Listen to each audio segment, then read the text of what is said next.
Hello guys, welcome to Phoenix What If. So in this video, we will see, what if Naruto was reborn as Ichigo's brother and fell in love with Orihime Inoue? If you enjoy these kinds of stories, don't forget to show us some love by hitting the like button and subscribing to the channel. Your support means the world to us. Now, let's start the story. Chapter 1. The Storm and the Strawberry. The Kurosaki morning routine was less a routine and more a controlled demolition. It began, as it always did, with a flying kick aimed at Ichigo's head. Arashi, already awake, ND sitting on the edge of his own bed across the small, shared room, didn't even flinch. He simply caught the offending sandal his father had thrown as a secondary projectile, a lazy flick of his wrists. Snatching it from the air before it could hit the wall. "Good morning, you useless sons," Isshin Kurosaki bellowed, striking a dramatic pose in the doorway, his white doctor's coat flapping around I am like the cape of a deeply unhinged superhero. The sun is shining, the birds are singing, and you are both wasting your youth in slumber. Ichigo, rise and face your loving father in the glorious combat of the dawn. Ichigo shot up from his futon, a snarl already twisting his face, his bright orange hair a chaotic mess. "Get out of my room, you crazy old goat," he roared, leaping to his feet. The predictable, clumsy brawl began. A flurry of flailing limbs and theatrical shouting that echoed through the house. Arashi sighed, a small, almost inaudible sound. He placed the sandal neatly by the door and stood, his movements possessing a fluid economy that seemed out of place amidst the chaos. He was Ichigo's twin, but where Ichigo was a vibrant, chaotic orange, Arashi was the calm, deep blue of a storm front gathering on the horizon. His hair was a darker shade of crimson, like dried blood, and his eyes, a startlingly vivid cerulean, held a placid depth that belied his 15 years. They were eyes that had seen too much. Though no one in this world knew the half of it.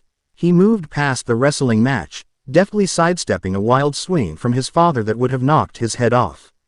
"Breakfast is ready," he said, his voice calm and even, yet it cut through the din like a sharp blade. Instantly, the fight stopped. Isshin was on his feet, weeping dramatically into a massive poster of their late mother, Masaki. "Oh, Masaki, my love. Our Arashi is so responsible, so mature. Where did we go right with him and so orange with the other one? I'm gonna kick your ass," Ichigo bellowed, launching himself at his father again. Arashi just shook his head and headed downstairs. The scent of miso soup and grilled fish filled the air. His younger sister, Yuzu, was at the stove, a pink apron tied neatly around her waist. His other sister, Karen, was already at the table, chin propped on her hand, looking thoroughly unimpressed by the masculine drama unfolding upstairs. "Morning, Arashi," Karen grunted, kicking out a chair for him. "Morning," he replied, taking the seat. "Yuzu, that smells amazing." Yuzu beamed, her bright, kind face a welcome balm to the morning's insanity. "Thanks, I tried a new kind of dashi." Quote, the thundering of feet announced the arrival of the other two members of the family, who took their seats with a final exchange of glares. Breakfast was served. It was loud, it was messy, and it was punctuated by Isshin's absurdities and Ichigo's furious retorts. Through it all, Arashi ate with a quiet focus, his presence a silent anchor in the middle of the family hurricane. He'd had other families, other lives. One life, really, a long and brutal one filled with war, loss, and the screams of a nine-tailed fox that had eventually become his truest friend. This life was different.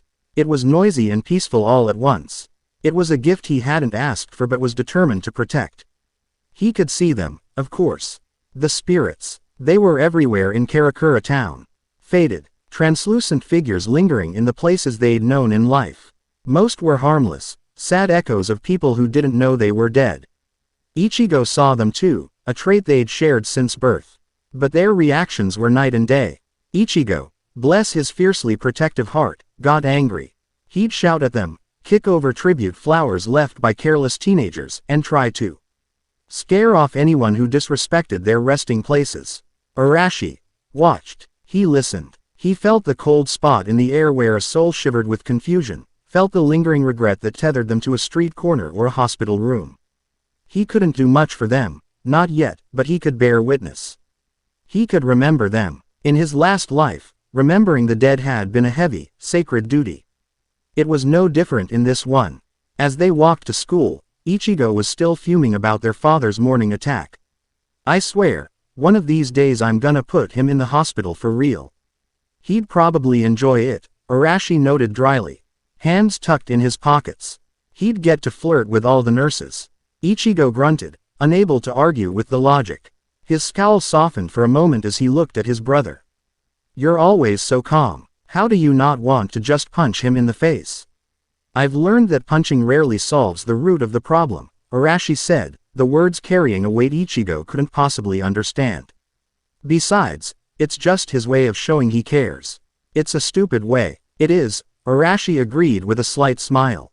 But it's his. Their conversation was interrupted by the screech of tires and a loud crash from a nearby intersection. They both turned, their spiritually aware senses instantly picking up on the new, terrified soul that had just been violently ripped from its body. It was a young girl, no older than 10, standing over her own broken form in the street, her spectral face a mask of horror and confusion.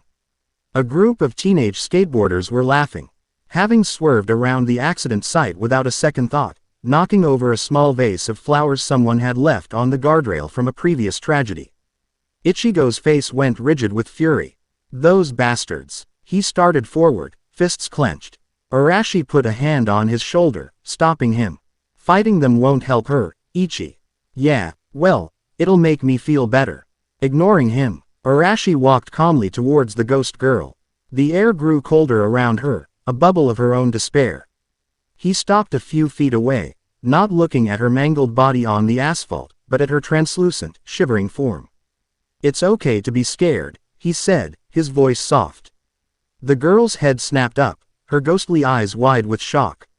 She could see him, and hear him. You're not alone. Ichigo, meanwhile, had stomped over to the skaters, his usual scowl firmly in place.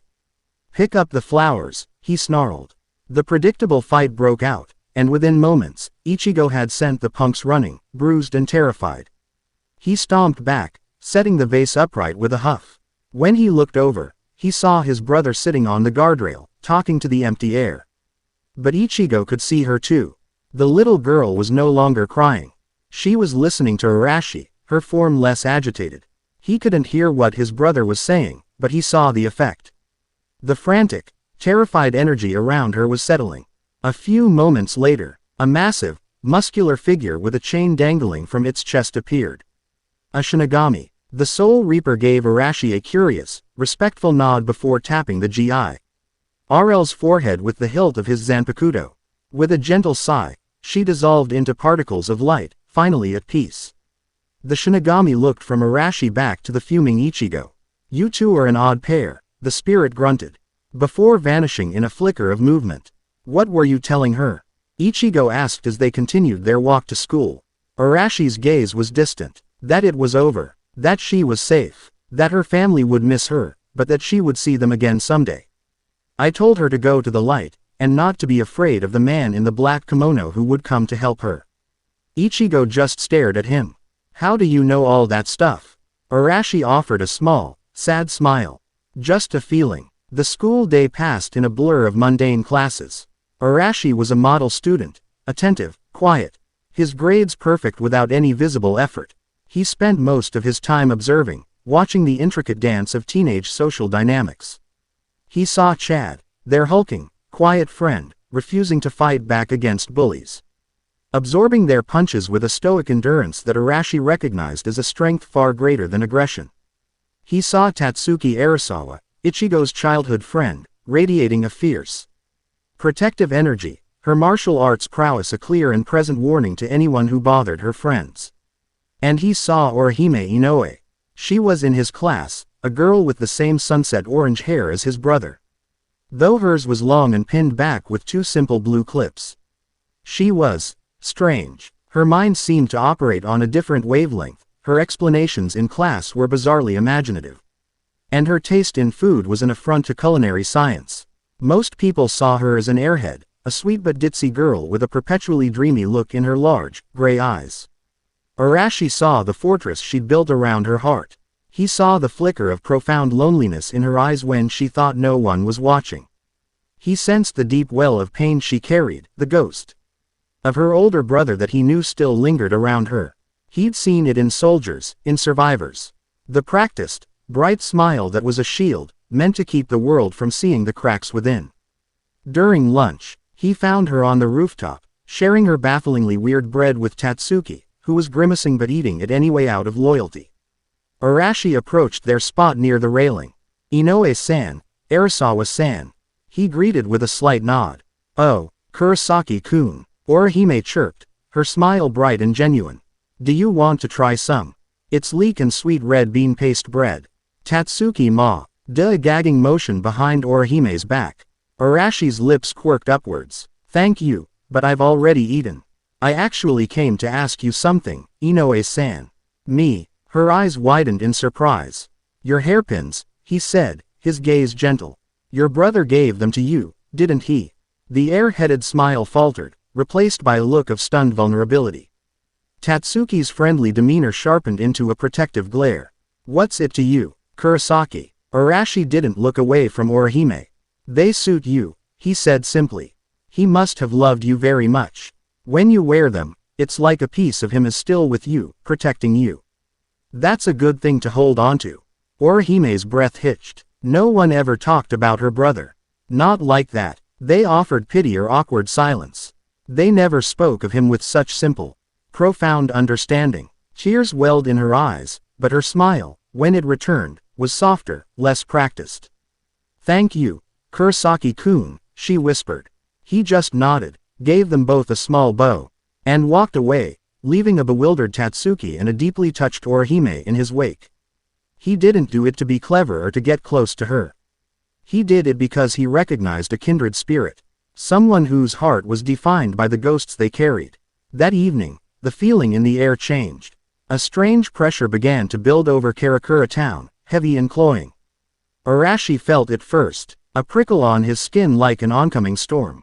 It was foul, hungry, and fundamentally wrong. He was in his room, reading a book on advanced physics, a subject he found surprisingly similar to the chakra theory of his old world, when the scent of it, like rotten meat and despair, wafted through his open window. He looked over at Ichigo, who was sprawled on his bed, grumbling about homework. "Ichi, you feel that?" Ichigo sat up, his brow furrowed. "Yeah, what is that?" "It feels heavy." Suddenly, a figure landed silently on their windowsill. She was tiny, clad in a black shihakusho, with dark violet eyes and black hair framing her pale face. In her hands, she held a sketchbook, and on her back was an oddly shaped sword. A soul reaper. But she was different from the one he'd seen earlier.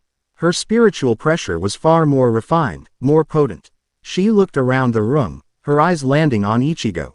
"I can't believe it. He's been able to see me this whole time." Her gaze then shifted to Arashi, and her eyes widened in shock. The calm, almost bored expression on her face shattered. For a moment, she was utterly speechless. She was sensing two enormous spiritual pressures in one small room. Ichigo's was bright, chaotic, and untrained, like a roaring bonfire. But Arashi's, his was something else entirely. It was vast, deep, and ancient, like a slumbering ocean. It was perfectly controlled, banked like the embers of a forge that could melt mountains if unleashed. It felt older than anything she had ever encountered. What are you?" she breathed, her hand instinctively moving towards the hilt of her zanpakuto. Before anyone could answer, the oppressive spiritual pressure they'd felt earlier intensified tenfold. A guttural roar echoed from downstairs, followed by the splintering of wood and Yuzu's terrified scream. All semblance of calm vanished from Arashi's face. In its place was a cold, hard fury that made the Soul Reaper girl take an involuntary step back. The temperature in the room seemed to drop by 20 degrees. "Stay here," Arashi ordered, his voice low and dangerous. He didn't wait for a reply. He moved, not like a teenager, but like a streak of lightning. He was out the door and down the stairs in the blink of an eye. The Soul Reaper, whose name was Rukia Kuchiki, was frozen for a second, her mind reeling. That speed, that was Shunpo. But how? Ignoring her own shock, she and Ichigo scrambled after him. They reached the ground floor to find a scene of utter horror. The main clinic area was destroyed. A monstrous creature, a grotesque fusion of a fish and an insect with a gaping hole in its chest, stood over the bleeding form of Karen. It was holding a terrified Yuzu in one of its massive claws, bringing her closer to its leering, masked face. Ishin was slumped against a wall, apparently knocked unconscious in the initial assault. A hollow Yuzu! Ichigo screamed, a cry of pure, impotent rage. He grabbed a folding chair and charged, a move of such reckless, suicidal bravery that it stunned Rukia. The hollow swatted him away like a fly. Ichigo crashed into the far wall, slumping to the ground, blood trickling from his forehead. Ichigo! Rukia yelled, drawing her blade, but the hollow was too fast. It backhanded her as well, sending her flying into the rubble. Her arm was broken, her zanpakuto skittering across the floor. The hollow laughed, a gurgling, horrible sound. It turned its attention back to Yuzu, who was crying uncontrollably. Foolish humans! Foolish soul reaper, it rasped. Now, I will feast on this delicious soul. It was then that it seemed to notice Arashi, who was standing perfectly still in the middle of the wreckage.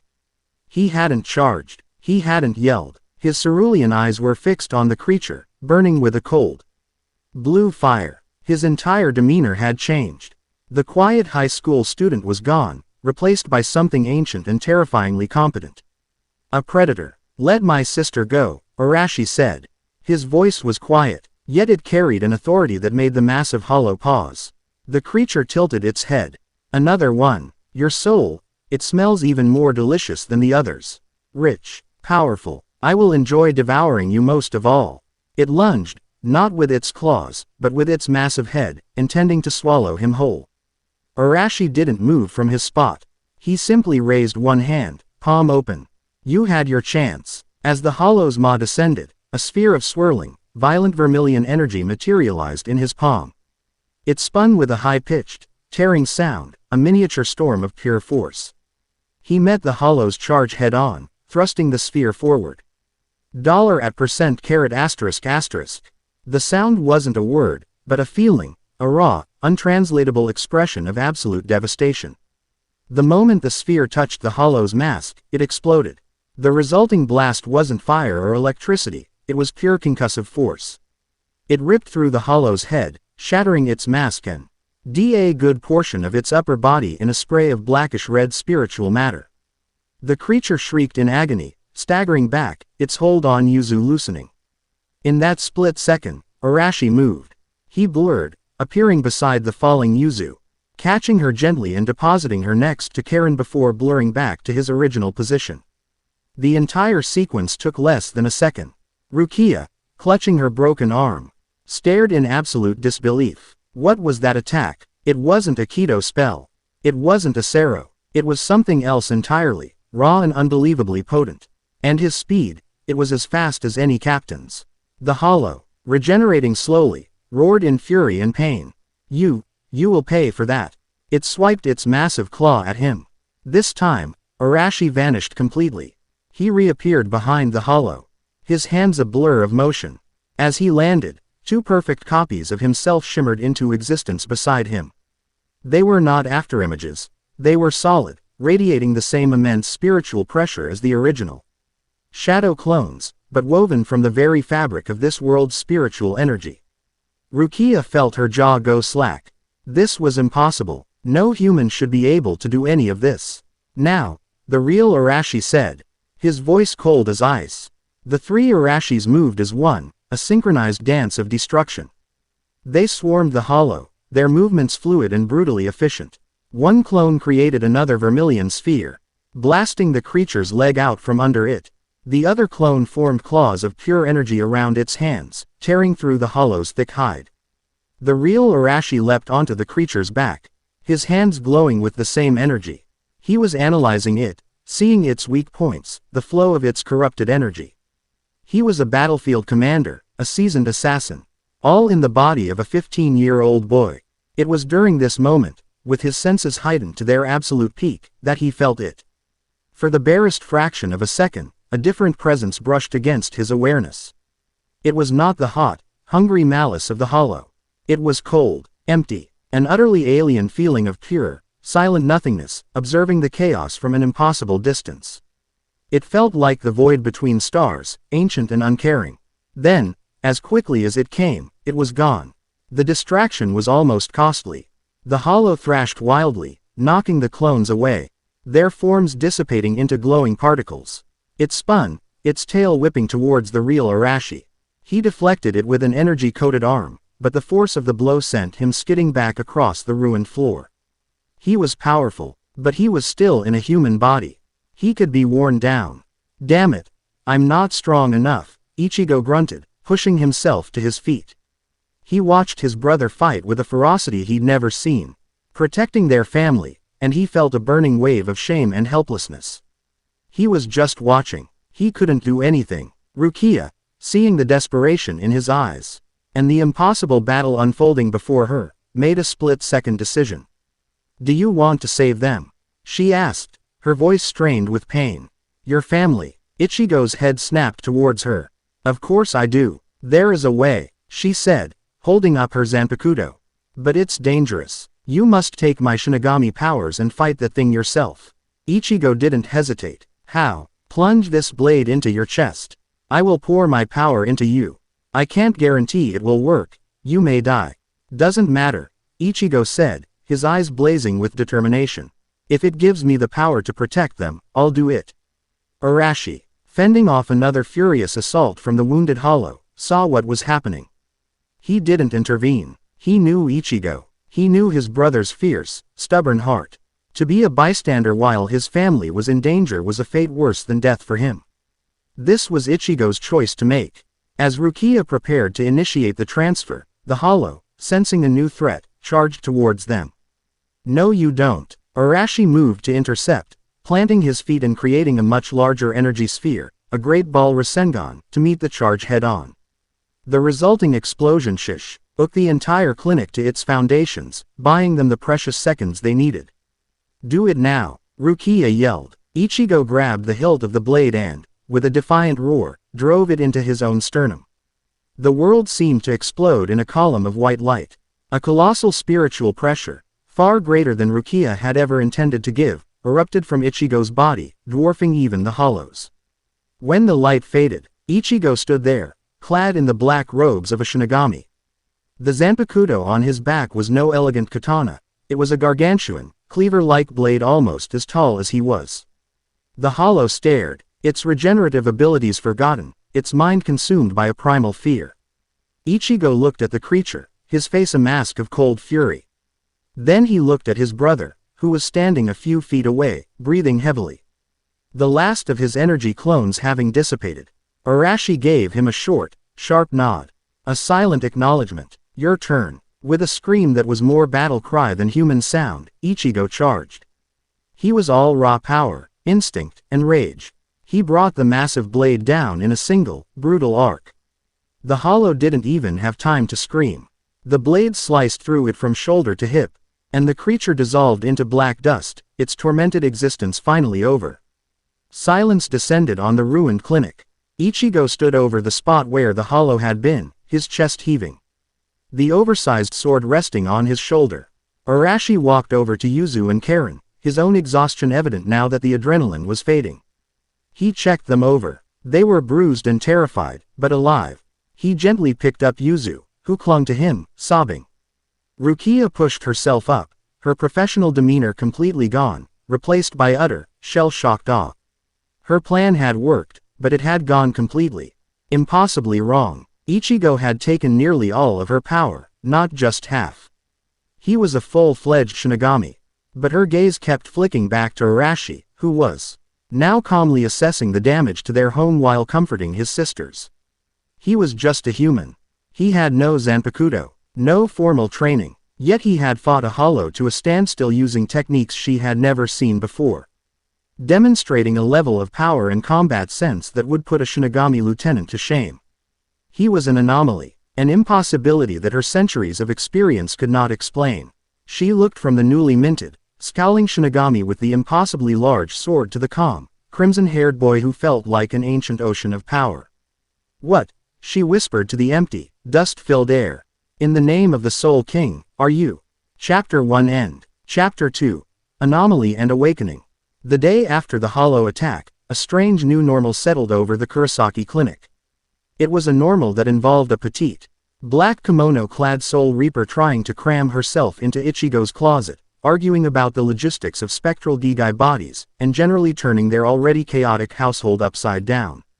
Rukia Kuchiki, robbed of her powers and stranded in the world of the living, had become their uninvited, and deeply exasperated, houseguest. Her primary focus was Ichigo, the loudmouthed, scowling teenager who now wielded her power with all the finesse of a falling anvil. She'd enrolled herself in his school, a transfer student with a comically serious demeanor, determined to train him as a substitute Shinigami. Her secondary, more perplexing focus was Arashi. She couldn't get a read on him. He treated her presence with a placid acceptance that was almost more unnerving than Ichigo's constant complaints. He moved around the house with his usual quiet grace, yet she was acutely aware of the immense, dormant power coiled within him. It was like living with a sleeping dragon. She would watch him reading a book, his expression calm and focused, and feel the terrifying pressure of his spirit, a silent, unshakable mountain of energy. He had fought a hollow with his bare hands, creating techniques she'd never seen before, and then acted as if nothing out of the ordinary had happened. When she tried to question him about it, he would offer simple, infuriatingly vague answers. "How did you create those energy spheres?" she'd asked, cornering him in the kitchen. "I focused my energy," he'd replied, not looking up from the knife he was using to perfectly slice vegetables for dinner. "And the clones, the speed, the same way." "That's not an answer. What you did, it's not Kido. It's not a Quincy technique. What is it?" He finally paused, his cerulean eyes meeting hers. They were ancient eyes, she realized, filled with a profound stillness that made her feel like a child. "It's just me," he said, and then went back to his cooking, leaving her sputtering in frustration. The training sessions were a study in contrasts. Rukia would take Ichigo to a deserted park at night, armed with her terrible, hand-drawn diagrams of hollows and a series of increasingly frantic lectures. Ichigo, predictably, would ignore most of her instructions, relying on the sheer, overwhelming force of his massive Zanpakuto to pulverize any hollow that appeared. Arashi would often come with them, not to interfere, but to watch from a distance, leaning against a tree with his arms crossed. After a particularly clumsy fight where Ichigo won but also leveled half a city block in the process, Arashi finally stepped in. "You're fighting like a berserker, Ichi," he said, as Ichigo, back in his human body, wiped sweat from his brow. "Hey, it worked, didn't it?" "The thing's gone," Ichigo retorted defensively. "You wasted 80% of your energy on that first swing," Arashi countered, his voice even. "You missed its weak point entirely. If there had been a second one, you would have been tired and vulnerable. You're swinging a broadsword like it's a club. It has an edge. Use it." Rukia stared, surprised. It was exactly what she had been trying to tell him. NLY Arashi had said it in a way that actually seemed to get through Ichigo's thick skull. "Fine, mister. Know-it-all," Ichigo grumbled. "You think you can do better?" Arashi didn't answer. He simply turned to face the empty field. "Come on, then. Show me what you've got." Ichigo's eyes lit up with a competitive fire. "You're on." What followed wasn't a real fight, but a sparring session that was more enlightening than any of Rukia's lessons. Ichigo, as a substitute Shinigami, was a whirlwind of raw power. He charged, his gargantuan blade cleaving the air. Arashi, in his human body, was a phantom. He moved with a preternatural grace, not just dodging, but redirecting Ichigo's momentum, using his brother's own force against him. He flowed around the massive swings, his hand occasionally darting out to tap Ichigo's wrist, his side, the back of his knee, all vital points. He was demonstrating, not through words but through action, the principles of strategy and precision. "You're too predictable," Arashi said, ducking under a swing that cut a deep furrow in the earth where his head had been. "You telegraph every move. Your anger makes you strong, but it also makes you blind. Shut up and fight," Ichigo roared, spinning for another attack. Arashi simply sidestepped, his foot hooking Ichigo's ankle. The orange-haired Shinigami, caught completely off balance, went down with a surprised yell, landing flat on his back with a loud thump. Arashi stood over him, not even breathing hard. Power is useless without control, he said, offering his brother a hand up. Ichigo, for once, was silent. He took the offered hand, a look of grudging respect on his face. From that night on, the training changed. It became a joint effort. Rukia provided the knowledge of the Soul Society, of hollows and the rules of engagement. Arashi provided the practical combat experience, teaching Ichigo footwork, timing, and how to read an opponent. He was shaping his brother from a blunt instrument into a weapon. This new dynamic carried over into their school life. The arrival of Ryu Ishida, the quiet, glasses-wearing boy at the top of their class, sent a ripple through the spiritually aware members of their group. Arashi felt it the moment Ishida walked into the classroom, a spiritual pressure that was taut, precise, and humming with a cold, old anger. It was completely different from a Shinigami's. A Quincy. He knew the history, the stories Kurama's memories had given him. A tribe of spiritual mediums, wiped out by the Shinigami. He understood the boy's animosity before a single word was spoken. The inevitable confrontation happened after school. Ryu, with his crisp white Quincy uniform and air of intellectual superiority, cornered Ichigo. He spoke of the Quincy's pride, of the Shinigami's arrogance, and of a grudge that spanned centuries. To prove his point, he proposed a contest, a duel to see which of them could exterminate more hollows. He used a small, bait-like pellet, crushing eye, to unleash a lure that would draw every hollow in the vicinity to Karakura town. Ichigo, his pride stung and his protective instincts roaring, accepted without a second thought. Arashi, who had been walking with Chad, felt the spiritual bait shatter, and his blood ran cold. This wasn't a duel, it was an act of profound, suicidal stupidity. He looked at Chad, whose own senses were tingling with unease. "Go to Inoue's," Arashi said, his voice tight. "You and Arisawa, stay with her. Don't let her out of your sight." Chad nodded, understanding the unspoken urgency, and took off at a run. Arashi found Ichigo and Ryu just as the first wave of hollows began to manifest, tearing through the fabric of the air. Rukia was there, frantically trying to talk sense into them, but it was too late.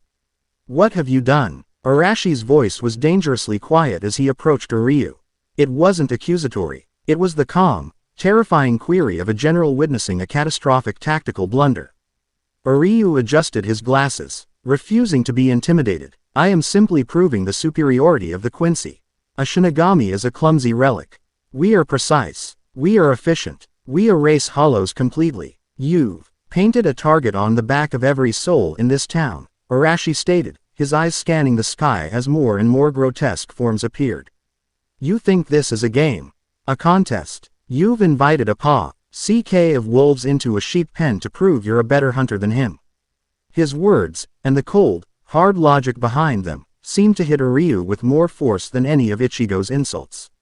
The Quincy's confident smirk faltered for a fraction of a second. "Don't lecture him, Arashi. I can handle this," Ichigo yelled, already launching himself at the nearest hollow. Arashi ignored him. He kept his gaze locked on Ryu. "Your grudge is with the Shinigami. Not with the innocent people of this town. Not with the souls who are about to be devoured because of your pride. Is this what the Quincy stand for? Reckless endangerment in the name of a dead feud?" Ryu bristled, his spirit bow, the Kojaku, forming in a brilliant display of blue light. "You know nothing of the Quincy." "I know what I see," Arashi said, turning away from him. "And I see a boy who is about to get a lot of people killed." The battle for Karakura town began. Ichigo was a force of nature, cutting down hollow after hollow with raw power. Ryu was an artist of destruction, firing a relentless volley of spirit arrows that vaporized his targets with deadly precision.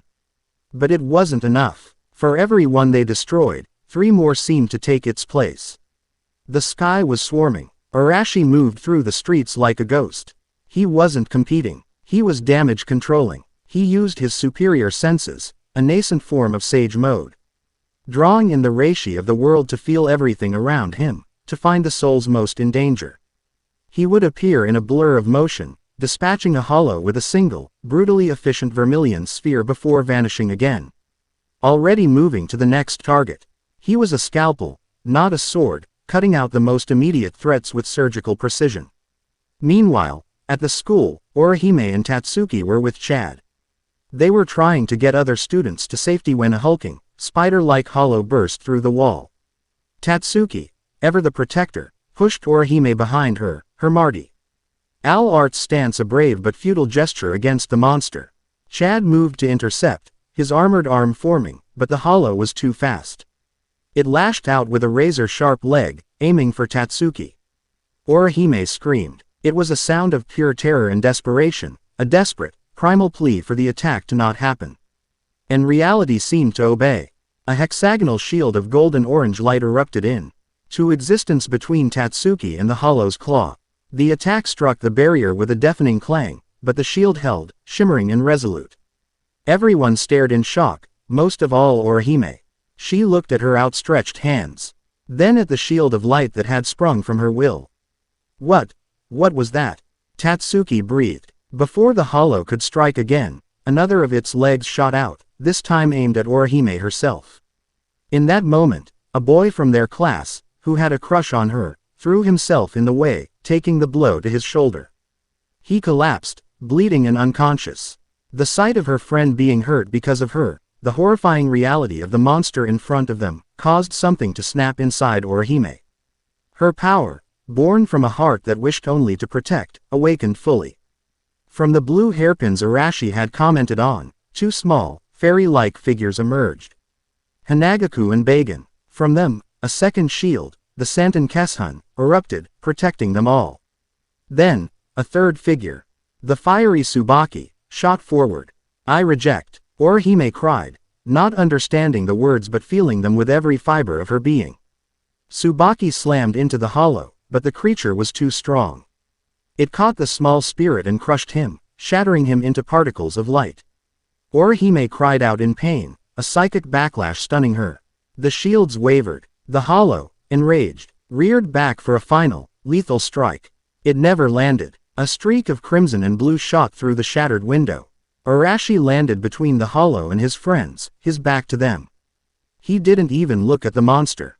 His senses were entirely focused on the girl crying on the floor. He could feel the unique, reality-warping nature of her spiritual power. It was gentle, powerful, and terrified. Inoue, he said, his voice cutting through her panic. It was calm, steady, and utterly confident. It's okay. I'm here. He turned his head slightly, his cerulean eyes meeting hers. There was no confusion in his gaze, no fear. Only a profound, immediate understanding. What you just did, that was incredible. You protected them. That power is yours. The hollow, impatient, lunged at his back. Arashi didn't turn. He simply raised a hand behind him, and a swirling Rasengan of vermilion energy materialized, slamming into the creature's face and blasting it back out of the hole it had made. He then walked over to Orihime and knelt in front of her. He looked at the injured boy, then at her tear-streaked face. You can fix him, he said, his voice soft but firm. Your power isn't just for shielding. It's for mending. Look at him, and wish for him to be whole again. Reject the event that harmed him. How did he know? How could he possibly know the nature of her power when she herself didn't understand it? But his confidence was infectious. Looking at his calm, certain eyes, she believed him. She focused on her friend, on the wound, on the pain. Two more spirits emerged from her hairpins. Shishun and Ayame. They flew over the boy, creating a half-oval shield. Soden Kishin, she whispered, the name coming to her like a forgotten memory. I reject. A warm, golden light enveloped the boy. As they all watched in silent awe, the wound on his shoulder literally unwound itself. The skin knitted back together, the blood vanished, the torn fabric of his uniform mended. In seconds, he was completely unharmed, as if the attack had never happened. Orihime stared, her hands trembling. She had just defied reality. Arashi placed a gentle hand on her shoulder. See, you're a warrior, Inoue-san. Your heart is your shield and your sword. This moment of quiet validation, this simple acceptance of the impossible, was the most profound act of kindness Orihime had ever known. In a world of monsters and fear, he was a point of calm, of understanding. He didn't just save her, he saw her. Their moment was interrupted by the hollow crashing back into the room, enraged and regenerating. Arashi stood, placing himself in front of Orihime protectively. But before he could attack, a volley of brilliant blue arrows pierced the creature from outside, making it dissolve into dust. Ryu Ishida stood in the street below, his bow still raised. He had seen the last of it, seen the girl's impossible healing power. The crisis was ending. The lure was fading. Across town, Ichigo struck down a massive Manos Grande that had torn a hole in the sky, a feat of impossible power that left both Rukia and Ryu speechless. As the sun began to set, casting long shadows over the battered town, the small group of spiritually aware teenagers convened. Ichigo, exhausted but triumphant. Ryu, silent and humbled, his pride shattered by the consequences of his actions and the power he had witnessed in others. Chad, quiet as ever, but with a new resolve in his eyes. And Orihime, who kept glancing at Arashi with a look of quiet wonder. He had not only saved her life, but he had so saved her from the fear of her own power. He had given her a gift more precious than safety, acceptance. From a rooftop several blocks away, a figure watched them. It was cloaked in shadows, its form indistinct, almost wavering. As if it were not entirely real. Its presence was a void, a patch of cold nothingness that even Arashi's heightened senses had been too distracted to pinpoint. It had observed the entire battle. It had seen the substitute Shinigami's raw potential, the Quincy's precision, and the girl's reality-defying rejection. But its focus, its entire purpose, was the crimson-haired boy. The anomaly. The one with the soul of two worlds, the one who wielded an energy that was neither Shinigami nor hollow, Quincy nor human. The one whose very existence was a discordant note in the grand, silent symphony of the cosmos. The cloaked purifier tilted its head, a gesture devoid of emotion. It had its confirmation. The soul fusion was real. And it was far more dangerous than anticipated. It had formed bonds. It was interfering. It was spreading its own brand of chaos. The purifier sent a silent, thought-based report across the dimensions to its slumbering master. Target confirmed. Anomaly is active and integrating with local variables. Recommend immediate sanitation. The message was sent. The mission would now escalate. The age of noise was coming to an end. Chapter 2 End. Chapter 3. The Price of Defiance. The aftermath of the Quincy's challenge was a strange sort of peace. Karakura town licked its wounds, the spiritual scars of the hollow invasion fading as the sun rose on a new day. For the small, newly formed group of spiritually aware teenagers, it was a time of reckoning. They found themselves drawn together by the shared secret of the world hidden just beneath the surface of their own. Often gathering at Urahara's Shoten, a place that was quickly becoming their unofficial headquarters. The candy store's whimsical exterior was a bizarre front for the serious, world-altering business conducted in the massive training ground hidden beneath it. Tonight, however, they were on the roof of the Kurosaki Clinic, the cool night air a welcome relief. Ichigo was leaning against the railing, his substitute Shinigami badge clutched in his hand, a pensive scowl on his face. Orihime sat nearby, her 6 fairy-like shun-shun Rika flitting around her head like curry Alf's hummingbirds as she tried to coax them into forming a shield on command. Chad was a silent, mountain-like presence beside her, watching her efforts with quiet encouragement. Even Ryu Ishida was there, standing apart from the others. His arms crossed, a silent, begrudging truce in effect. It's not working, Orihime sighed, her little spirits dissolving back into her hairpins. I can call them, and they helped when my friends were in danger, but I can't just tell them what to do. It's a power of the heart, Inoue-san, Arashi said from his seat on the edge of the roof, his legs dangling over the side. He hadn't spoken much, content to observe the group dynamic. It responded to your will, your desperate desire to protect. You can't command it like a soldier. You have to feel it. Find that same resolve, even in peace. Orihime looked at him, her large gray eyes thoughtful. His words always seemed to cut right to the core of the matter, offering clarity where there was only confusion. My resolve, she repeated softly, looking at her hands. Damn right, Ichigo grunted, turning from the railing. We all need it. That Manos, that thing was on a whole different level. If we're gonna be fighting things like that, he trailed off, the weight of his new responsibility settling on his shoulders. Ryu pushed his glasses up his nose. Your power fluctuates wildly, Kurosaki. It's unrefined. You defeated the Manos with a single blast of pure, compressed energy, but you nearly destroyed your own soul in the process. It was a victory of sheer luck, not skill. What did you say, you bastard? Ichigo spun around, ready for a fight. He's right, Arashi said, his calm voice deflating Ichigo's anger instantly. Your power is a tidal wave, Ichi. You have to learn to be the moon that controls it. Not just the water. We all do. Before their argument could escalate, the world went silent. It wasn't a silence of quiet, but of suppression. The chirping of crickets, the distant hum of traffic. The very air itself seemed to be crushed under an immense, suffocating weight. Two distinct spiritual pressures, cold, sharp, and impossibly vast, descended upon them like the shadow of a guillotine. It was a power so far beyond anything they had ever felt, beyond the Manos, beyond any hollow, that it was physically painful. It felt like being at the bottom of the deepest ocean, the pressure threatening to implode their very souls. Orihime gasped, her hands flying to her chest. Chad stumbled, his legs buckling. Yuryu's face was pale, sweat beading on his forehead as he fought to remain standing. Ichigo, his eyes wide with shock, was forced to one knee. Only Arashi remained seated, though his body was rigid, his hands clenched into tight fists. He recognized this pressure. It was the same quality as Rukia's, but magnified 1,000-fold, refined, ancient, deadly, Shinigami. And beneath that crushing weight, for the briefest of moments, he felt that other thing again. The cold, silent void.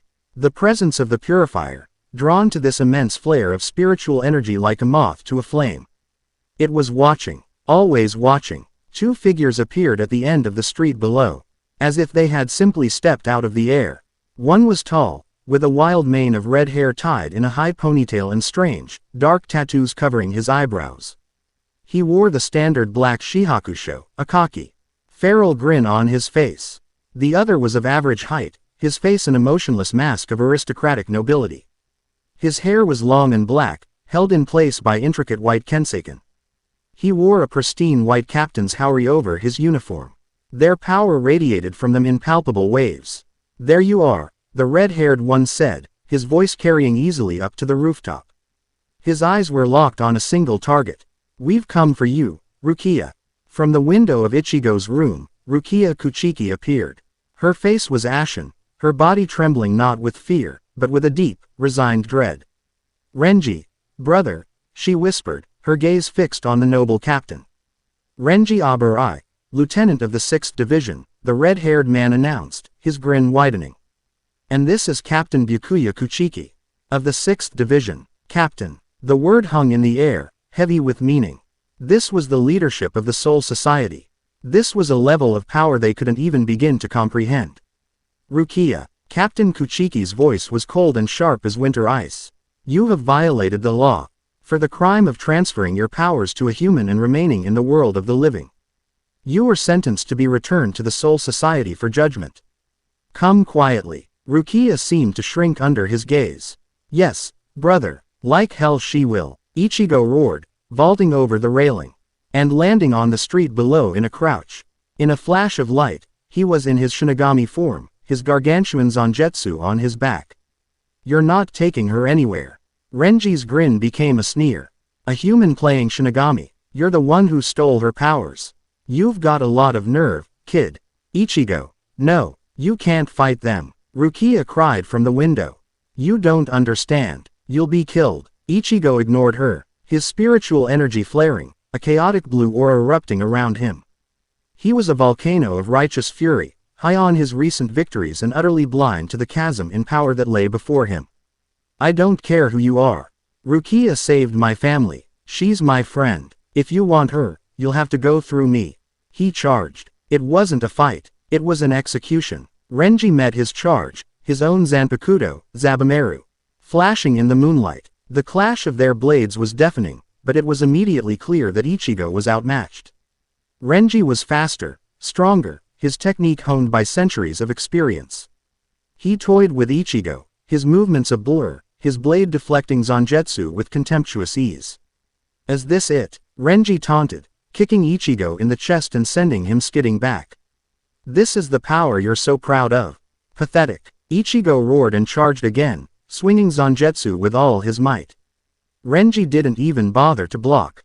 He simply released his Shikai. Roar! Zabumaru. His sword transformed, elongating into a multi-segmented blade, like a bladed whip. It shot forward, wrapping around Zangetsu and yanking it from Ichigo's grasp. Before Ichigo could even react, Renji appeared in front of him, driving his fist into Ichigo's gut. The blow lifted him off his feet. A second strike, a brutal slash across the chest, sent him crashing to the asphalt, his Shinigami robes torn. Blood pooling beneath him. It was over in less than a minute. From the rooftop, Orihime let out a strangled cry. Yuryu's hand was clenched so tight on the railing his knuckles were white. Such a pointless display, Byakuya said, his voice devoid of any emotion. He hadn't moved a muscle. He gestured to Renji. Finish him. Any human who possesses Shinigami powers is a threat to the balance. Renji raised his blade for the final blow. Rukia screamed. And then Arashi was there. He hadn't vaulted or made a sound. One moment he was on the roof, the next he was standing over Ichigo's fallen body. His back to the two Shinigami. He moved with a silent, fluid grace that made even Byakuya's impassive eyes narrow slightly. That's far enough, Arashi said. His voice was calm, but the air around him had grown heavy, the ambient pressure of his own spirit rising to meet the captain's, a deep, steady ocean pushing back against their crushing tide. Renji paused, his blade inches from Ichigo's throat. He looked at Arashi, a flicker of confusion on his face. And who are you? His brother. Get out of the way, kid, unless you want to die too. I'm the one telling you to back away from my family. Arashi replied, not turning around. He knelt, placing a hand on Ichigo's shoulder. A faint, vermilion glow enveloped the wound, not healing it, but stabilizing it, stemming the flow of blood. It was a crude application of his energy, but it worked. Byakuya finally took a step forward. His gaze was fixed on Arashi, a flicker of something unreadable in his eyes. He could feel it. The boy's spiritual power was immense, almost on par with the captain's, but it was different. It wasn't the Raryoku of a Shinigami. It was wilder, more vital, like the energy of a living thing. You are also human, Byakuya stated, yet you possess a power you should not have. Another anomaly. Get him, Renji, Byakuya commanded, his voice flat. Renji grinned, happy to oblige. He lunged. Zabumaru aimed straight for Arashi's heart. Arashi turned, his movements a study in economy. He didn't try to block the strange, extending blade. He sidestepped the initial thrust, his hand lashing out to slap the flat of the blade, redirecting its path. As Renji tried to retract it, Arashi flowed forward, inside the lieutenant's guard. Rasengan. A swirling sphere of vermilion energy appeared in his palm. He drove it into Renji's stomach. The impact wasn't a slash or a stab, it was a catastrophic shockwave. Renji's eyes went wide in disbelief as he was launched backward, tumbling through the air like a ragdoll and crashing into the side of a building with enough force to shatter concrete. He slumped to the ground, groaning, his Shikai dissipating. Silence. Rukia stared from the window, her mind refusing to process what she'd just seen. Uryu and the others on the roof were equally stunned. Arashi had just taken down a Shinigami lieutenant in a single blow. Arashi didn't spare the fallen Renji a glance. His attention was solely on the remaining captain. Your man is down, he said, his voice still even. Take the girl and go. This fight is over. Byakuya Kuchiki's eyes, for the first time, held a glint of genuine interest. It was the look a master swordsman gives an unknown blade of impossible quality. You were mistaken, he said, his voice losing none of its icy calm. The fight has just begun. His hand rested on the hilt of his Zanpakuto. And then he vanished. Arashi's eyes widened. He threw himself to the side, a spray of blood erupting from his shoulder as a blade passed through the space he had just occupied. He rolled, coming up in a crouch several yards away, his hand clamped over the deep gash.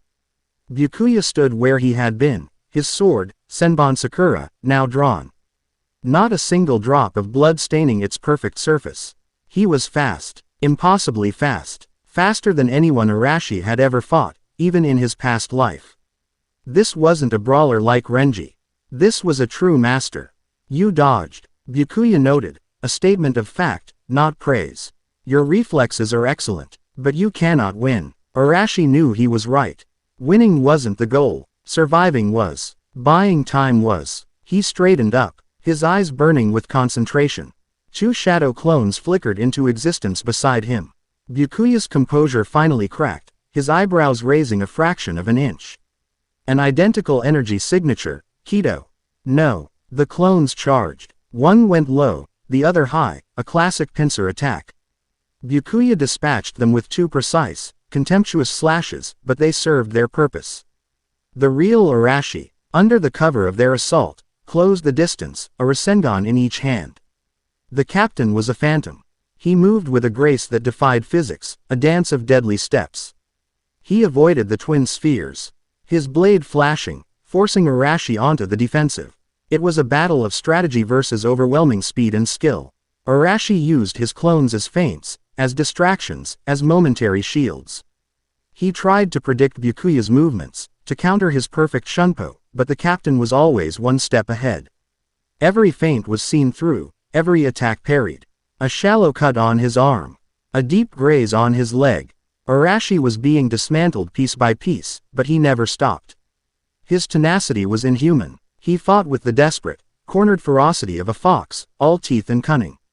He wasn't trying to land a decisive blow, he was just trying to keep the captain engaged, to keep him there. Your persistence is admirable, but futile, Byakuya said, appearing behind him. Arashi spun, a clone taking the blow meant for him, dissipating into spiritual particles. He used the opening to create distance again, breathing heavily, his body a canvas of bleeding wounds. He was outmatched, completely and utterly outmatched, but he was still standing. He had forced a Shinigami captain to take him seriously. And that was all he needed. Just as Byakuya prepared to end it with a final, decisive strike. A cane tapped sharply on the asphalt behind him. My, bullying children in the middle of the night. That's not very becoming of a captain, Kuchiki-san. Kazuki Urahara stood there, leaning on his cane, a striped bucket hat casting a shadow over his eyes, a playful grin on his face. Behind him, the massive forms of Tessai Tsukubishi, Ururu, and Jinta were ready. Byakuya turned, his expression hardening. Kazuki Urahara, so you were hiding here. Hiding. I'm a humble candy shop owner, Urahara chuckled. But when noblemen start cutting up teenagers on my street, I feel obligated to step in. Tessai, if you would be so kind as to create a little distraction. Tessai slammed his hands together. Bakudo number 81, Danku. A massive, transparent wall of energy erupted between them, sealing off Byakuya's path. Urahara appeared beside Arashi in a flicker of his own shunpo, slinging the boy's arm over his shoulder. Time to go. You did good, kid. You bought the time we needed. He glanced at Ichigo's unconscious form. Collect the patient. Ururu and Jinta rushed forward, carefully lifting Ichigo. The group on the roof, spurred to action, scrambled down to help. Byakuya watched them through the Kido barrier, his face unreadable. He could shatter the wall, but it would take a moment. In that moment, they would be gone. He looked at the bleeding, exhausted boy being helped away by Urahara. A human who could fight him to a standstill, however briefly. Unacceptable. He then looked at Rukia, who was being pulled from the window by Renji, now recovered enough to stand. He had his primary target. Let them go, Byakuya commanded. Our mission is complete. The Kido wall fell. Urahara and the others had vanished into the night. Byakuya opened a Senkaimon, the gate to the Soul Society. Its ethereal glow illuminating the empty street. Brother, please, Rukia begged, struggling against Renji's grip. Ichigo. Arashi. You speak the names of humans who have defied the law, Byakuya said. His back to her. They are criminals. Forget them. He stepped through the gate without a backward glance. Renji dragged a sobbing Rukia in after him, and the gate closed. Leaving the street in silence once more. Back in the underground training facility, the mood was grim. Ichigo lay on a futon, his wounds bandaged by Urahara, his spiritual energy dangerously low. Arashi sat against a rock. His own injuries tended to by Tessai, his face pale but his eyes clear and focused. Orihime, Chad, and Ariu stood by, a sense of helpless anger hanging over them. They took her, Ichigo rasped, pushing himself up on one elbow. Damn it. They took her. And I couldn't do anything. His voice was filled with a bitter self-loathing. I was useless. You were reckless, Arashi corrected. His voice quiet but firm. You charged an enemy you knew nothing about. Pride is a luxury we can't afford. Ichigo flinched but didn't argue. He had seen his brother fight. He seen him go toe-to-toe with that monster of a captain and live. So that's it. We just let them take her? Ichigo demanded, his voice cracking. No, Arashi said, looking up. His gaze wasn't on Ichigo, but on Urahara. We're going to get her back. Urahara fanned himself, his trademark grin back in place, though his eyes were sharp and serious. Oh, and how do you propose to do that? We're talking about invading the Soul Society. The Seraite, the home of the 13 court guard squads. A fortress defended by thousands of Shinigami, lieutenants, and captains. What you faced tonight was just the tip of the spear. It would be suicide. Not if we're prepared, Arashi countered, his strategic mind already working, piecing together the puzzle. He looked at the others. Ichi has the raw power to rival a captain. He just needs to learn how to control it. Inoue's ability to reject reality is the single greatest defense and support power I can imagine. Chad's strength is still growing.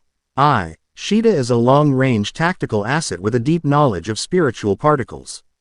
And he paused.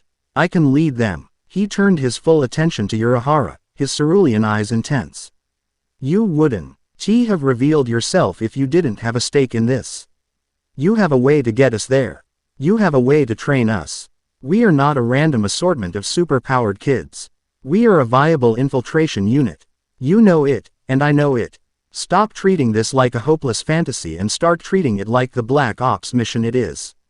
The playful demeanor fell away from Urahara completely.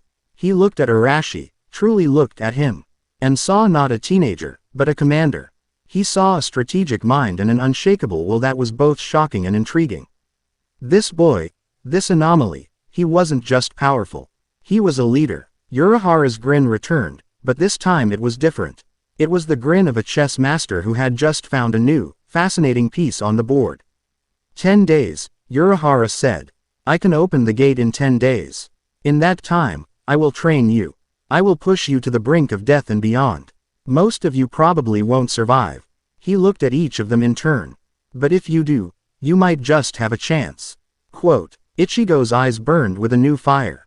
Orihime, Chad, and Ryu all shared a look of grim determination. They were in. Arashi gave a single, sharp nod, a silent acceptance of the terms.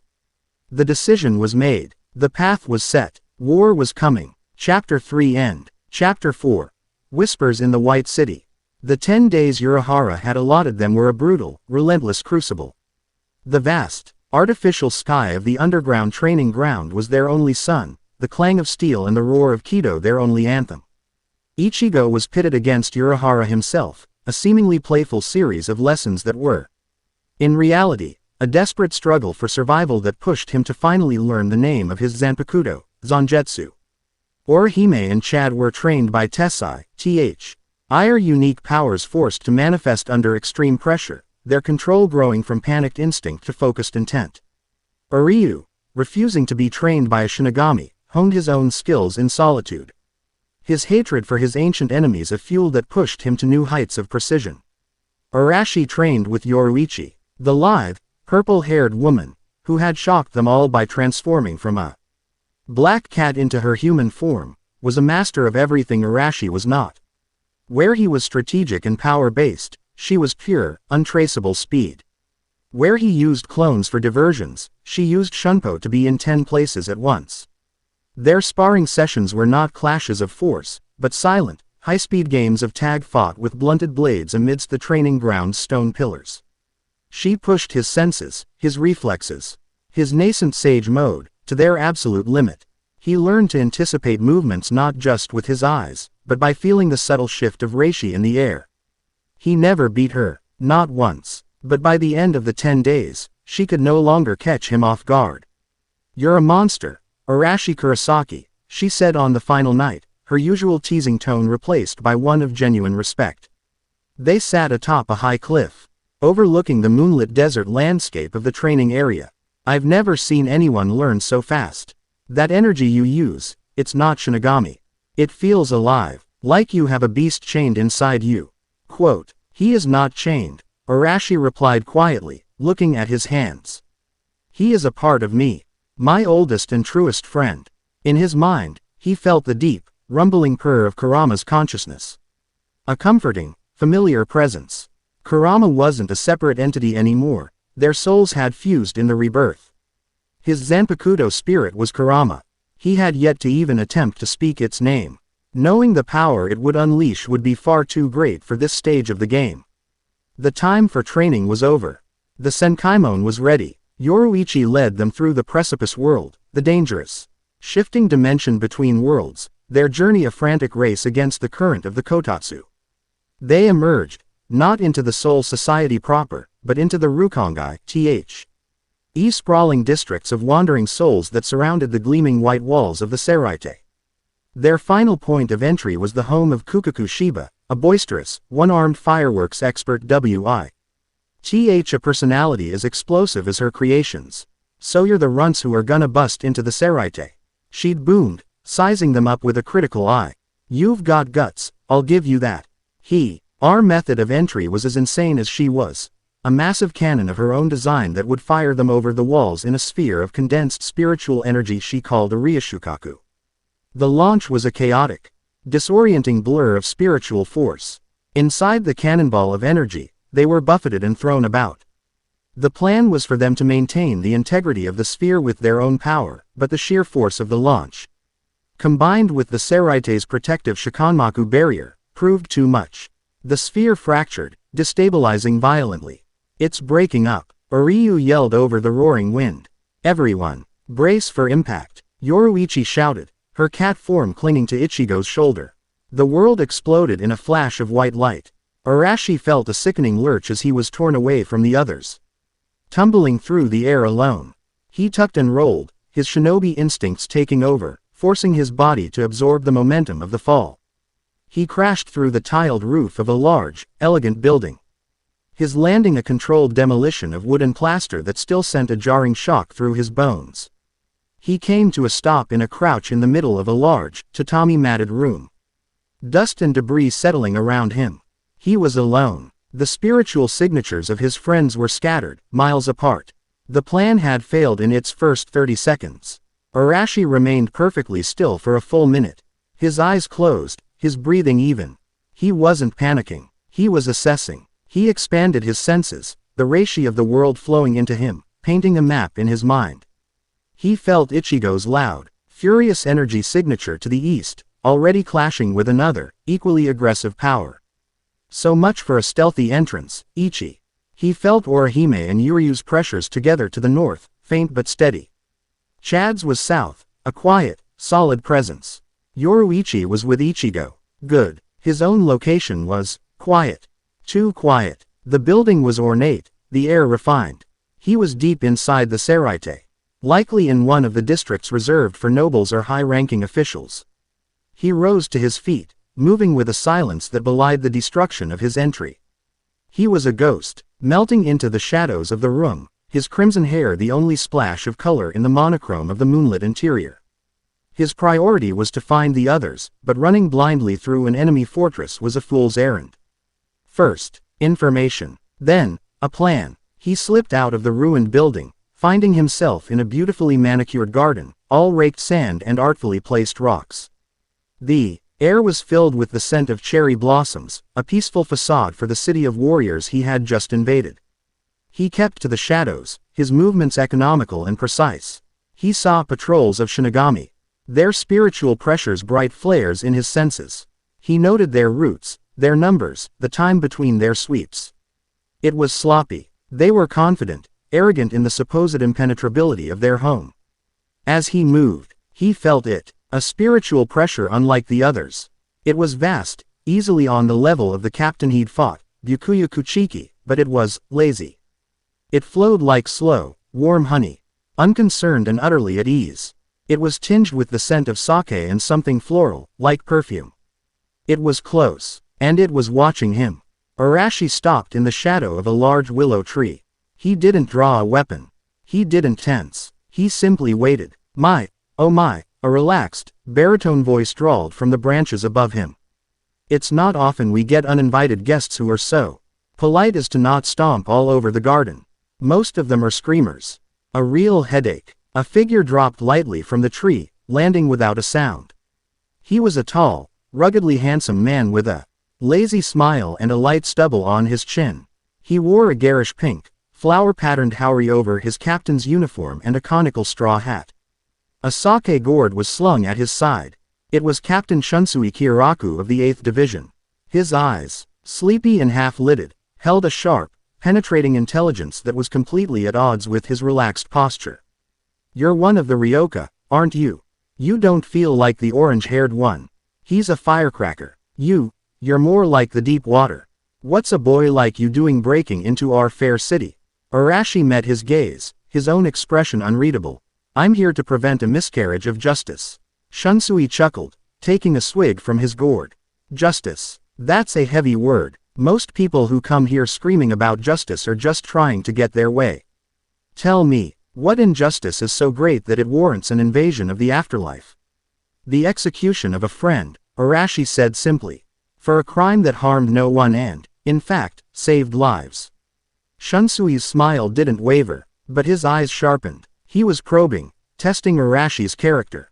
He had expected a hot-headed youth like the other one, but this boy spoke with the measured certainty of a seasoned diplomat. "Ah, you mean Rukia-chan. The laws are the laws, you know. They're the pillars that hold up our world. Kick out one pillar, and the whole roof might just come crashing down. Pillars that aren't maintained will crumble on their own," Arashi countered, his voice quiet but firm. "Laws that demand the death of a good person for an act of compassion are not pillars. They are chains. In the world I remember, we learned that lesson in blood. Loyalty to an unjust law is betrayal of the people it's meant to protect." The words hung in the air between them. Arashi wasn't speaking as a teenager. He was speaking as someone who had led armies, as someone who had seen nations rise and fall on the strength of their principles. Shunsui heard it, the impossible, ancient weight in the boy's voice. The captain became serious, his lazy demeanor falling away like a cloak. "The world you remember. You speak as if you've lived a lifetime already, kid." He studied Arashi, his gaze sweeping over him.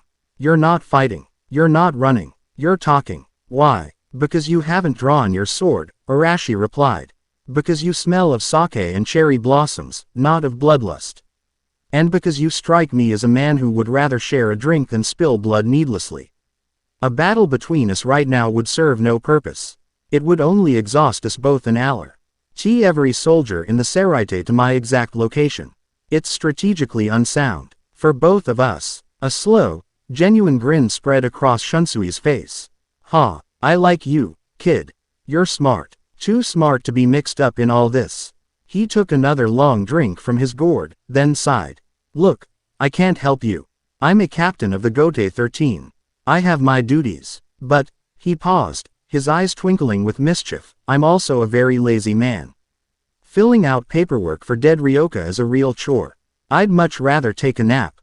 So if I just so happen to not see a young man with crimson hair passing through my division, well, that's less work for me." He turned and began to walk away, his pink haori swaying. "A word of advice, deep water," he called over his shoulder. Central 46, the body that passes judgment, hasn't been seen in public for weeks. The whole thing smells fishy. Be careful who you trust. Not every captain wearing a white coat is a friend." And with that cryptic warning, he was gone, his lazy spiritual pressure receding into the distance. Arashi stood for a moment, processing the encounter. He hadn't just avoided a fight with a captain, he had gained a potential sympathizer and a crucial piece of intelligence. Central 46 was incommunicado. This meant someone else was pulling the strings, pushing for Rukia's execution. This wasn't about the law.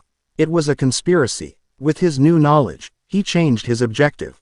Rescuing Rukia was still the goal, but to do it, he needed to understand the political landscape. He needed to find the source of the rot.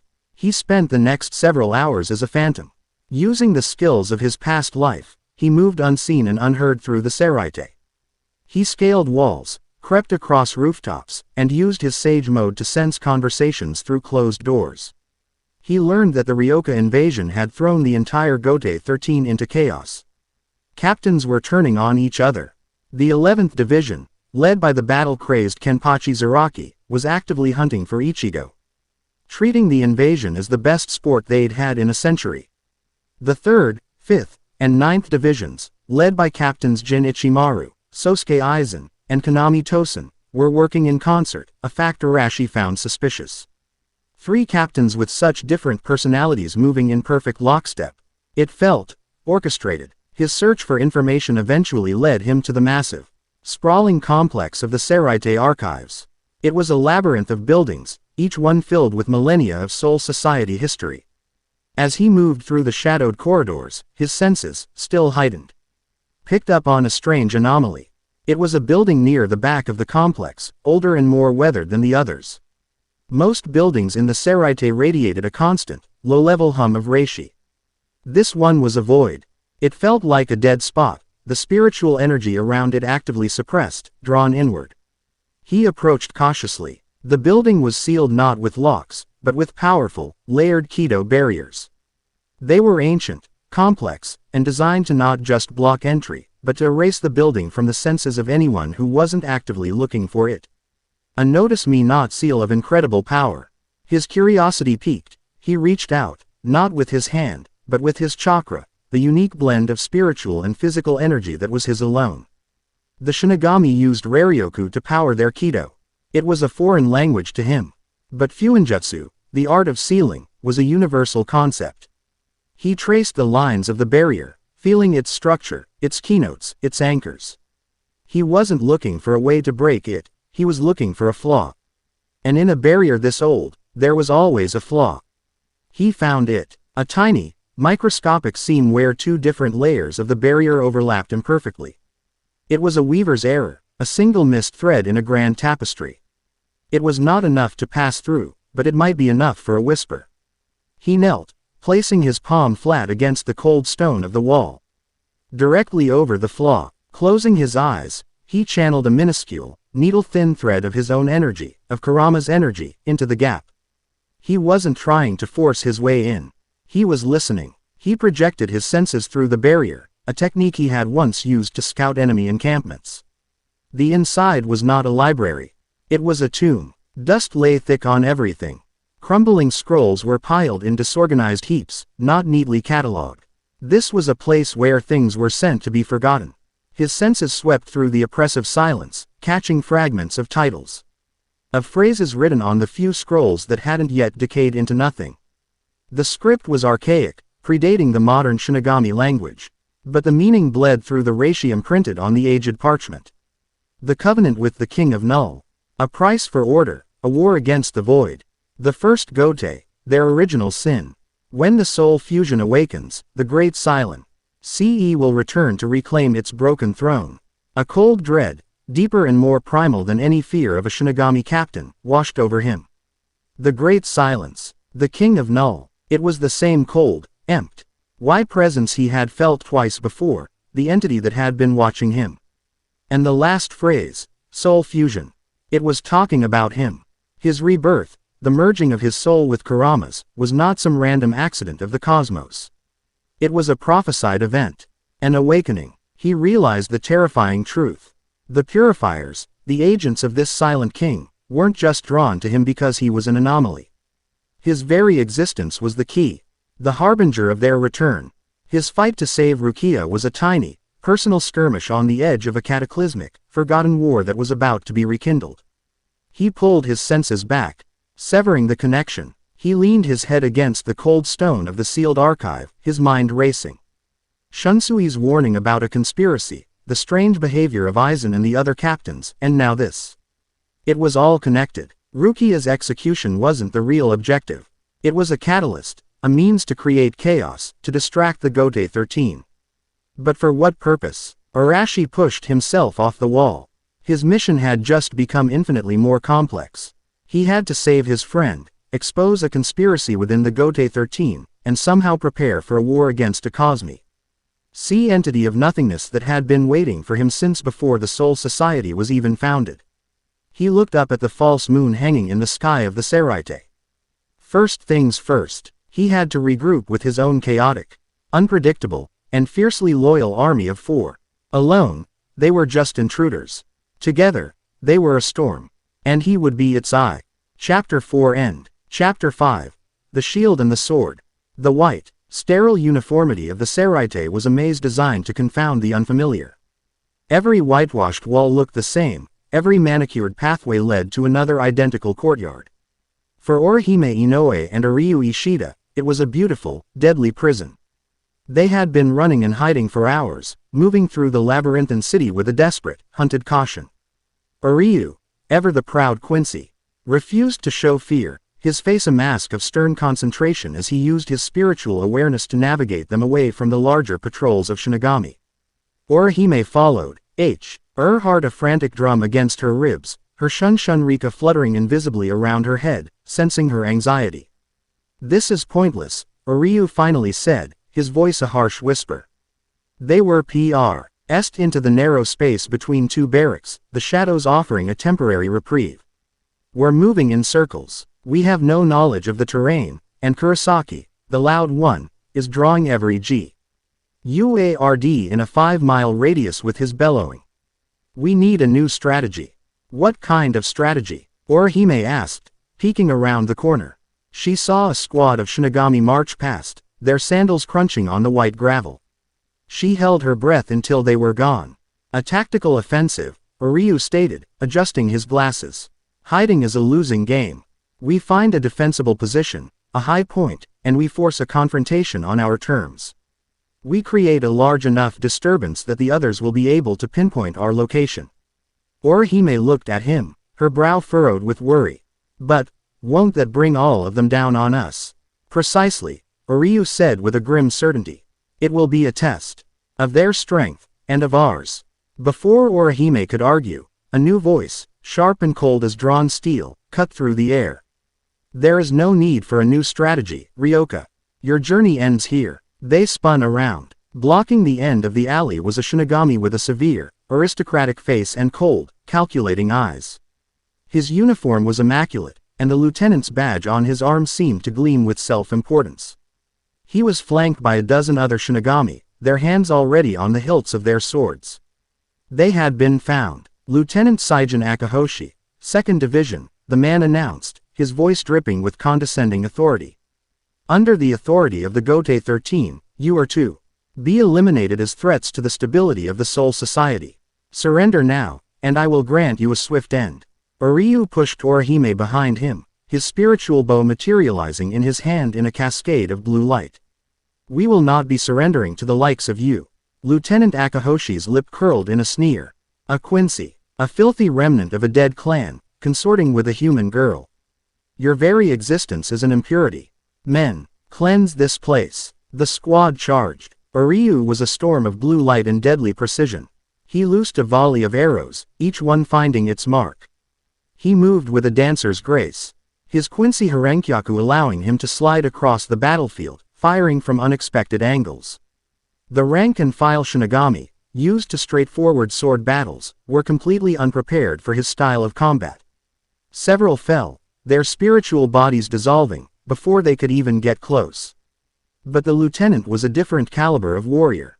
Akahoshi moved with blinding speed, appearing in front of Ryu, his own blade a silver blur. It was a shikai Ryu had never seen, a thin, needle-like rapier that vibrated with barely contained Kido. "Your parlor tricks are useless against true Shinigami arts," Akahoshi hissed, his blade darting forward. Ryu dodged, but the rapier was impossibly fast. It grazed his arm, and a searing, paralyzing energy shot through his nerves. He grunted in pain, his arm going numb. "My Zanpakuto, Reikoben, injects a disruptive Kido into its target with every strike," the lieutenant explained with cruel satisfaction. "It paralyzes the spiritual pathways. Soon, you won't even be able to form that tacky bow of yours." He pressed his attack, his movements precise and merciless.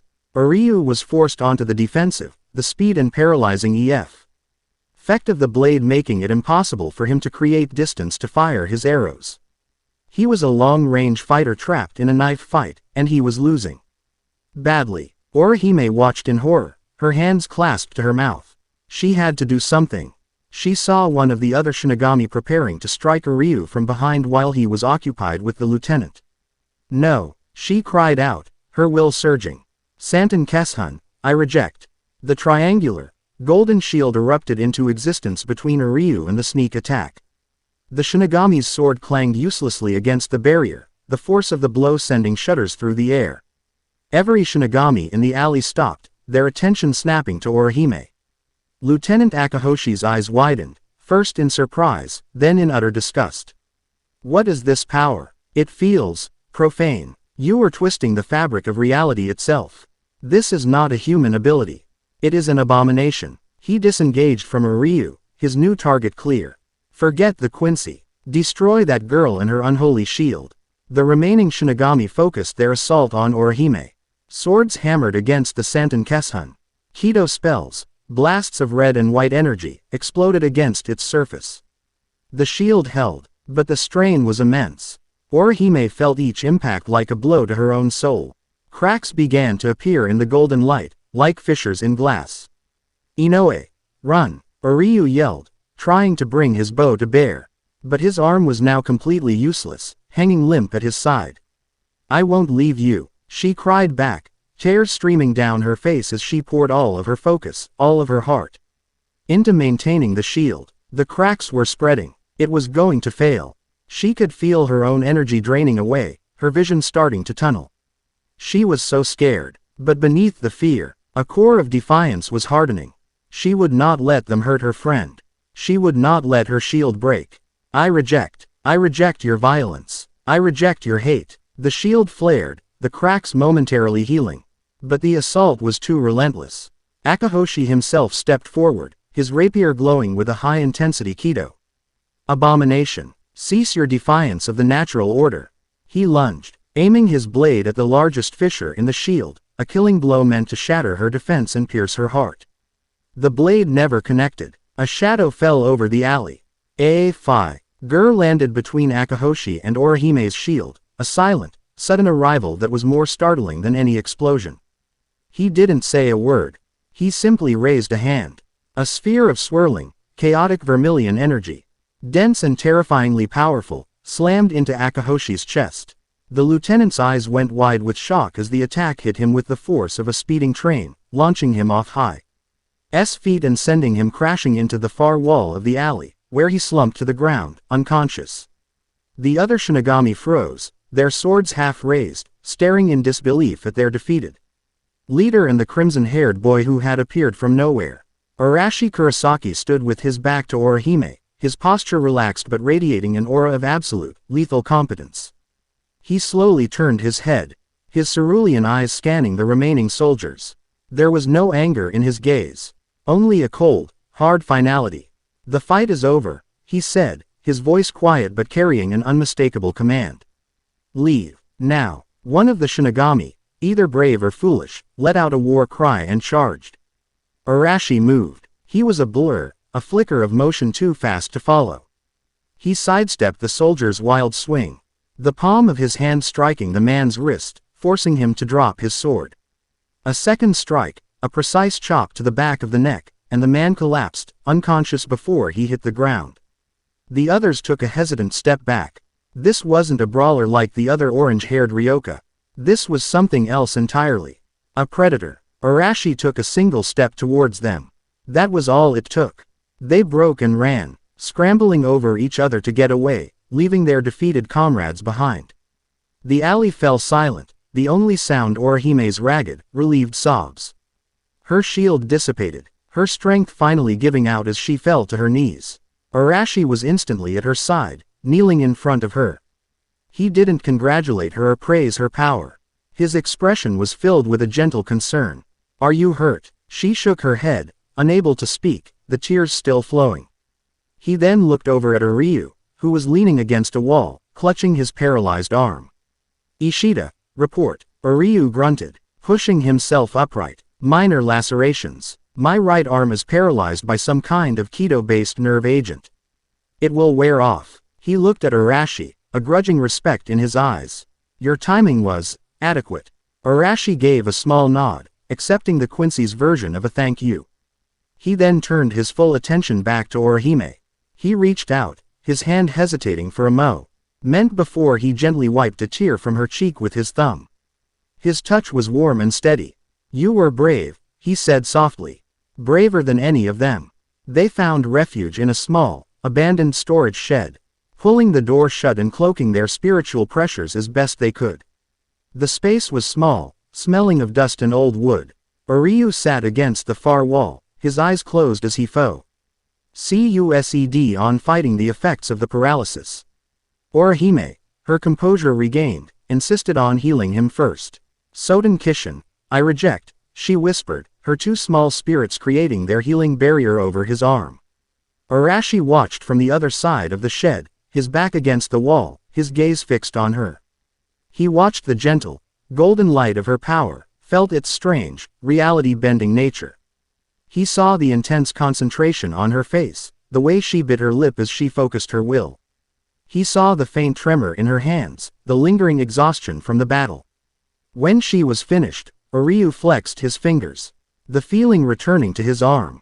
The paralysis was gone. "My thanks, Inoue," he said, his voice stiff with pride, but sincere. Orihime gave him a small, tired smile, and her spirits flew back to her hairpins. She leaned back against the wall, letting out a long, shuddering breath. "You should rest," Arashi said, his voice pulling her from her thoughts. "I'm okay," she said, though she didn't sound it. "I'm glad I could help. This power, it's strange, but I'm happy I have it if it can protect my friends." Arashi was silent for a long moment, his blue eyes studying her with an unnerving intensity. "Is it?" he asked, his voice low. "Are you happy?" The question caught her off guard. "What do you mean?" "This power of yours," he said, his gaze unwavering. "You call it protection, and it is. But its true nature is rejection. To heal Ishida, you didn't just mend his nerves. You looked at the event, at the moment the sword struck him and injected its poison, and you told reality, no. That didn't happen. You denied it. You erased it." Orihime stared at him, her heart beginning to pound.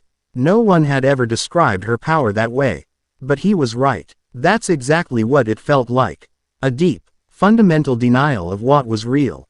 "That's a heavy burden to carry, Inoue-san," Arashi continued, his voice softening with an empathy that resonated deep in her soul. "To constantly stand against the flow of what is, to bear the responsibility of deciding what should and should not be.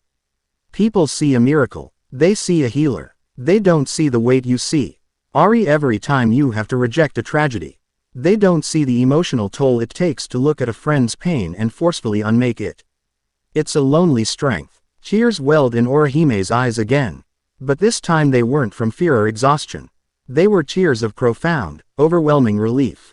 He saw it. He saw her. He didn't just see the utility of her powers, the way everyone else did. He saw the cost. He saw the lonely girl who had spent years smiling to hide her pain, who now wielded a power born from that same deep well of sorrow and love, and he understood. I never thought of it like that," she whispered, her voice thick with emotion. "It always felt weird. Like I was cheating. Everyone else fights and gets stronger, but I just wish things away." "It's not cheating," Arashi said, pushing himself off the wall and crossing the small space to sit near her. He didn't sit too close, respecting her space, but his presence was a comforting warmth. "Your heart is your weapon. Your will is your strength. It's no different from Ichigo's Zangetsu or Ishida's bow. It is a part of you. You are not a healer who gets protected, Inoue. You are a warrior who fights on a different battlefield. You fight against fate itself. There is no greater battle than that." At that moment, the bond between them, which had been a fragile thread of curiosity and kindness, was forged into something solid and unbreakable. He was the first person to see her not as a damsel, not as an airhead, not as a support unit, but as an equal. As a fellow soldier carrying her own invisible scars. Before she could find the words to thank him, the atmosphere in the shed changed. The dust motes in the air stopped moving.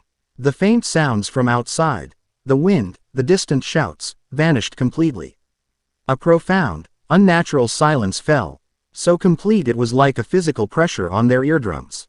The air grew impossibly cold, a chilling, dead cold that had nothing to do with the temperature. Orihime shot to his feet. his bow appearing in his hand. What is this? This spiritual pressure. It's not a Shinigami. Arashi was already standing, placing himself in front of Orihime. His body was tense, his senses screaming a primal warning. He knew this feeling. It was the void, the great silence. A patch of darkness in the corner of the shed deepened, coalescing. It wasn't a shadow. It was an absence of light, an absence of reality. From it, a figure emerged. Its form was unstable, flickering between a tall, cloaked shape and a roiling mass of pure nothingness. It had no face, only a smooth, dark void where a head should be. It was the purifier. A voice entered their minds, not through their ears, but as a direct, chilling thought. Noise. The creature's non-face turned towards Orihime. A cacophony of false realities. A broken song. An error in the score. It must be silenced. It raised a hand that was made of shifting, static-like darkness. It was aiming for Orihime. Arashi didn't hesitate. He unleashed his own spiritual pressure, not the controlled, banked power he usually maintained, but a raw, unrestrained torrent. A massive, golden vermilion aura erupted around him, shaped like the head of a monstrous fox. Its 9 tails whipping through the air like appendages of pure energy. It was the living, breathing power of Kurama, a force not of destruction, but of overwhelming, incandescent life. The air in the shed superheated. The oppressive silence was shattered by a deep, guttural roar that was part man, part beast. The purifier recoiled as if struck, its form wavering violently as the life-filled energy washed over it. The two forces were anathema to each other. The purifier was a being of absolute nullity, of subtraction. Arashi's power was one of pure, vital existence, of addition. The soul fusion, the forbidden chord, the voice in their minds hissed, a sound like grinding static. The King of Null will reclaim all, the great silence is coming. With a final, violent flicker, the purifier dissolved, collapsing back into a patch of shadow before vanishing completely. The silence returned, but this time it was a normal, natural quiet.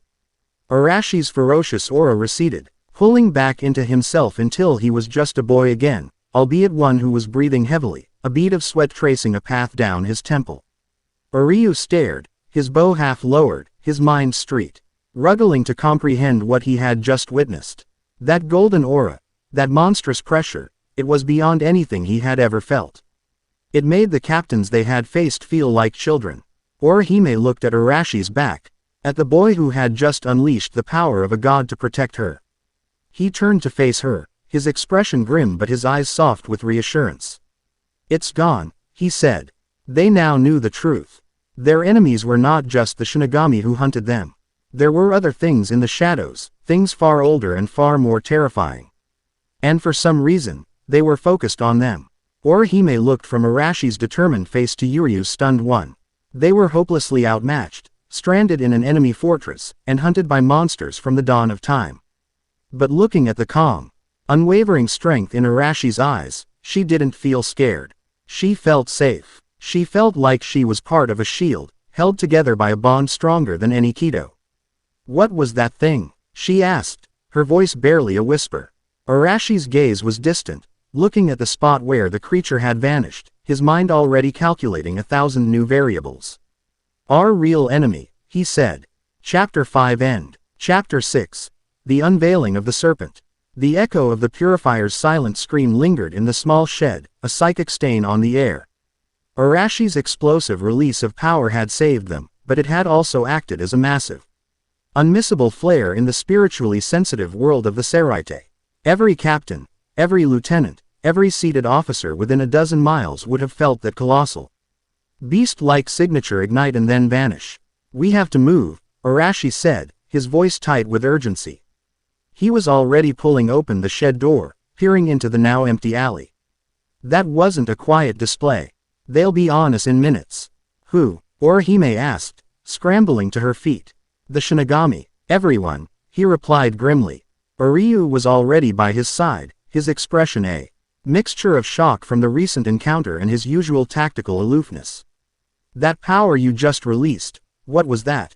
"A conversation for another time," Arashi deflected, his eyes scanning the rooftops. "Right now, we have one objective. Sokyoku Hill. The execution grounds. Everything is going to end there." He didn't need to explain how he knew. In the chaotic symphony of spiritual pressures that was the Seraite, he could feel the threads of destiny pulling taut around that single location. He could feel Ichigo's power, a blazing, uncontrolled wildfire, carving a destructive path in that general direction. He could feel the cold, sharp points of the captain's energies converging. It was the eye of the storm. The most heavily defended point in the entire fortress, Orihime noted dryly. A brilliant plan. It's the only plan, Arashi countered. We won't win by hiding. We win by breaking the game board. He led them out of the alley, not at a run, but at a swift, ground-eating pace, keeping to the shadows. His sage mode was active, no longer just a passive sense but a focused, predictive tool. He felt patrols long before they appeared, guiding their small group through blind spots and forgotten service tunnels. He was a navigator in a sea of enemies, his senses his compass. The Seraite was in an uproar. Alarms blared in the distance. Squads of Shinigami were running through the main thoroughfares. Their movements panicked and disorganized. The cause of the chaos became apparent when a deafening crash echoed from several blocks away, followed by a spiritual pressure. So monstrous and bloodthirsty it made the air feel thick and heavy. "What is that?" Orihime whispered, her hand on her chest. "Zaraki Kenpachi," Orihime answered, his voice tight. "Captain of the 11th Division. They say his power is boundless, his only purpose the thrill of battle. And he's found Ichigo," Arashi finished, a grim understanding dawning on him. His brother's chaotic energy was locked in a death struggle with the captain's. A clash of two titans that was shaking the very foundations of the Seraite. It was a disaster, but it was also the perfect diversion. While the two monsters fought, the rest of the Gote 13 was focused on them, leaving the path to the center relatively clear. They used the chaos to their advantage, moving swiftly towards the towering white spire of the Senzaikyu. The repentance cell where Rukia was being held. As they drew closer, they found the aftermath of other battles. A street was completely frozen over, the work of Captain Toshiro Hitsugaya. Onyo. Their area was littered with the defeated forms of the 7th Division, a testament to Chad's passage. They found Chad himself leaning against a wall in a secluded courtyard, his armored right arm shattered, his body bruised and bleeding. But his will unbroken. A young, pink-haired lieutenant from the 8th Division was with him, a girl named Nanao Eyes, looking conflicted. It was clear she was under orders from her captain, Shunsui Kiraku, to render aid rather than arrest him. Orihime rushed to Chad's side immediately. "Sado-kun, are you all right?" "I lost," Chad said, his voice a low rumble of frustration. But there was no despair in it. "But I showed them what I could do." Orihime's hands glowed. "Soden Kishin, I reject." The warm, golden light enveloped Chad's arm. The intricate, demonic-looking armor reformed. The broken pieces knitting themselves back together, the wounds beneath sealing as if they had never been. Nanao watched, her mouth slightly agape at the impossible display. She looked from the healed giant to Arashi. A flicker of understanding in her eyes. "My captain said to watch for you," she said quietly.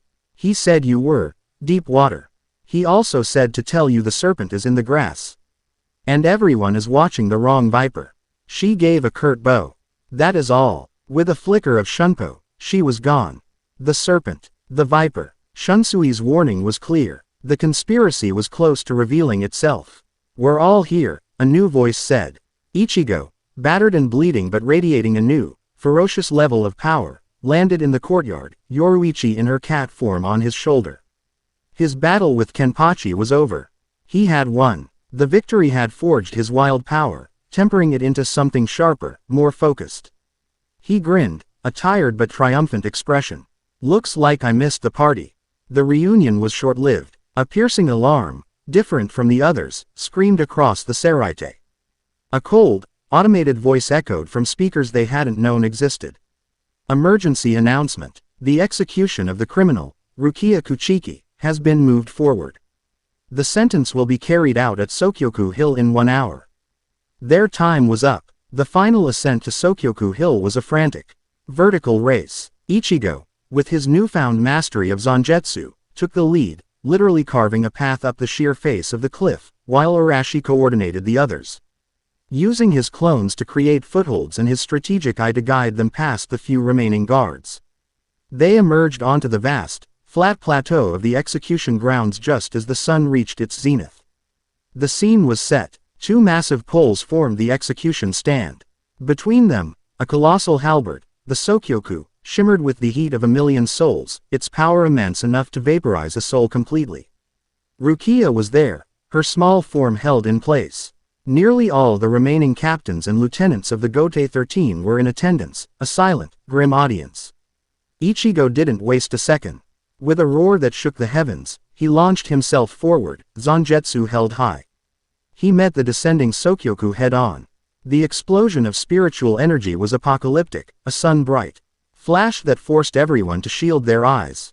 When the light faded, Ichigo stood there, straining, holding back the executioner's blade with his own. The legendary Sokyoku, a weapon with the power of 1,000 Zanpakuto, had been stopped by a single boy. Chaos erupted. Lieutenants charged. Captains moved to intervene. The white-haired, elderly head Captain Yamamoto ordered the destruction of the Sokyoku. Captains Yukitaki and Kyoraku, revealing their true allegiance, destroyed the legendary weapon themselves, siding openly with the intruders. And then, in the midst of the escalating battle, it happened. A single, shocking event that silenced everything. Captain Sosuke Aizen, who had been reported as murdered days ago, appeared, flanked by Captains Jin Ichimaru and Konami Tosen. His calm, gentle smile was a chillingly incongruous sight. "It seems there has been a great deal of misunderstanding," Aizen said, his voice carrying easily over the stunned silence. He pushed his glasses up his nose, the light glinting off the lenses. "Let me clarify things." What followed was a display of power so absolute it bordered on blasphemy. He dispatched captains and lieutenants with a single finger. His movements contemptuously casual, he revealed his true objective. The Hogyoku, a device of unimaginable power that Urahara had hidden inside Rukia's soul. The execution was never about justice, it was a means to an end. A way to create enough chaos to allow him to extract the object without interference. He walked towards Rukia, his smile never faltering. His betrayal was so complete, so audacious, that the remaining Shinigami were paralyzed with shock. "It's over," Aizen said, his hand reaching for Rukia's chest. "No," a voice said, low and clear. "It's not," another voice finished, echoing the first. Aizen paused, his hand hovering. He turned his head slightly. Ichigo was standing there, his bankai now released. His clumsy, oversized blade was gone, replaced by a sleek, black dado. His shihakusha was now a long, black coat. He was a pillar of black, condensed spiritual energy, his speed so great he seemed to vibrate. Tensa Zangetsu. Beside him stood Arashi. He had no flashy transformation. He simply stood there, his hands glowing with a soft, vermilion light, his cerulean eyes narrowed, burning with a cold, analytical fire. The two brothers stood shoulder to shoulder, a perfect mirror of contrasts. The raging storm and the calm, deep ocean. Aizen's smile widened, a flicker of genuine amusement in his eyes. "The Ryoka boys, you have been a thorn in my side from the beginning. Ichigo Kurosaki, your growth rate is astounding. And you," his gaze settled on Arashi. "You are an impossibility, a variable I could not account for. We're your final variable," Ichigo snarled. "Let's see if your math holds up," Arashi added, his voice flat. They moved as one. It wasn't a charge, it was a synchronized attack. Ichigo vanished, his bankai's speed making him a blur even to the captain's eyes. He appeared at Aizen's left, Tensa Zangetsu aimed at his neck. But Aizen, with his preternatural senses, simply tilted his head, the black blade hissing past, cutting only air. At the exact same moment, Arashi attacked from the right. A shadow clone shimmered into existence behind Aizen, a Rasengan already spinning, while the real Arashi launched a barrage of energy blasts, forcing Aizen to divide his focus. The battle that followed was a symphony of perfect, brotherly coordination.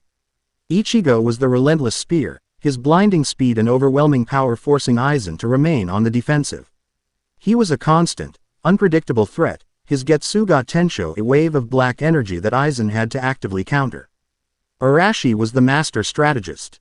He never directly engaged Aizen in a contest of power.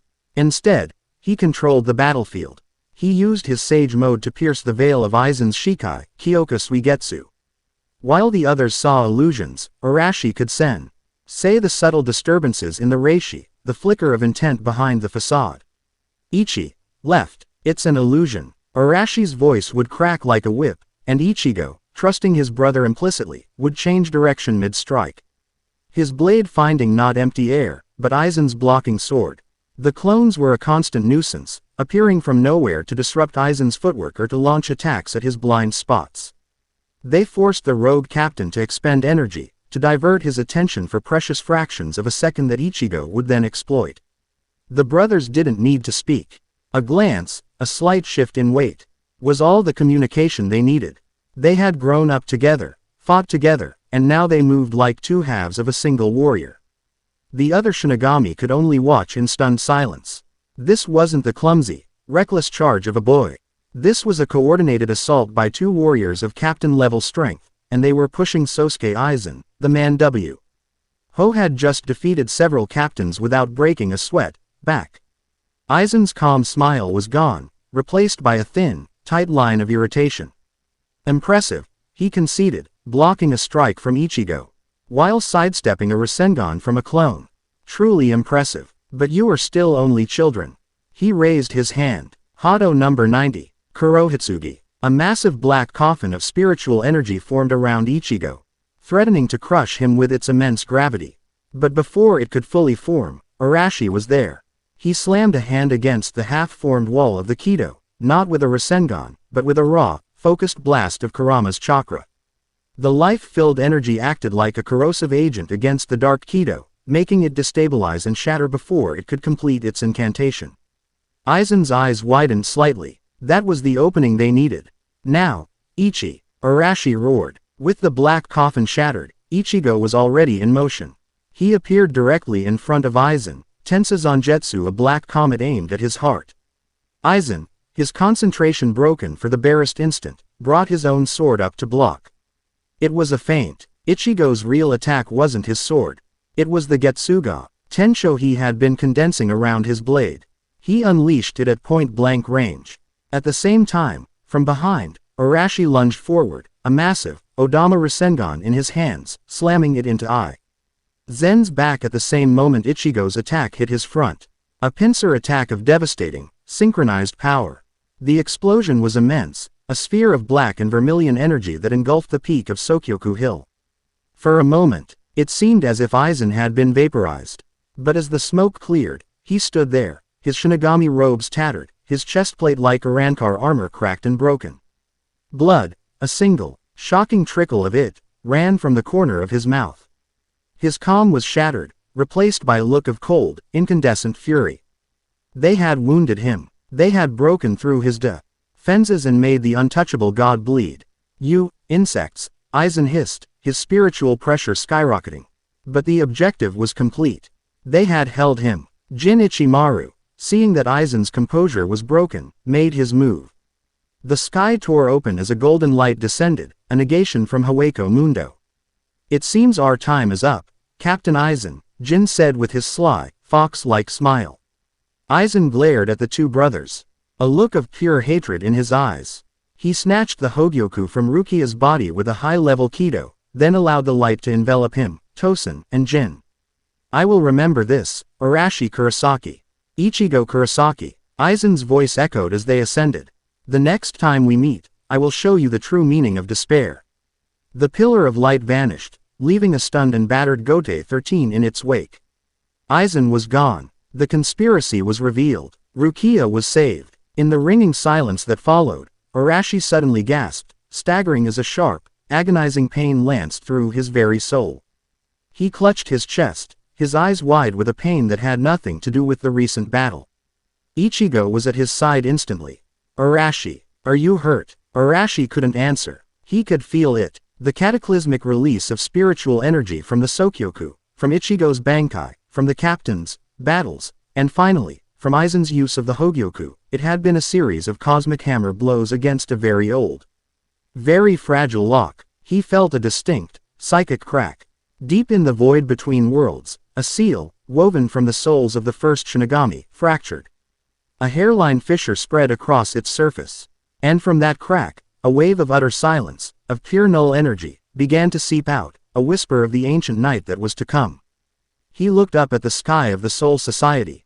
But he wasn't seeing the clouds.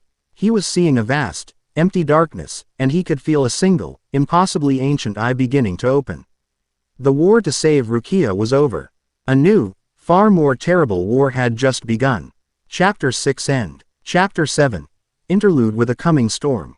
The journey back through the Dongai was a quiet, somber affair. The adrenaline of the invasion, the desperate battles, and the shocking betrayal had faded, leaving behind a bone-deep exhaustion and the heavy weight of what they had witnessed. When they finally stepped out of the hidden chamber beneath Urahara's Shoten and into the humid air of a Karakura night, the sense of homecoming was so abrupt, so jarringly normal, that it felt like waking from a fever dream. The familiar scent of ramen from a nearby stall, the distant rumble of the train, the gaudy glow of neon signs, it was a world that had kept turning, blissfully unaware of the war that had just been fought for its soul. The reception at the Kurosaki clinic was anything but normal. Isshin, who had apparently recovered from his knockout with theatrical speed, greeted his son's return with a flying dropkick that both Ichigo and Arashi dodged with a weary, practiced ease that spoke volumes of their new reflexes. "My boys have returned from their delinquent vacation," he roared, tears streaming from his eyes as he clutched a poster of their mother. "Oh, Masaki, our sons have become hardened ruffians.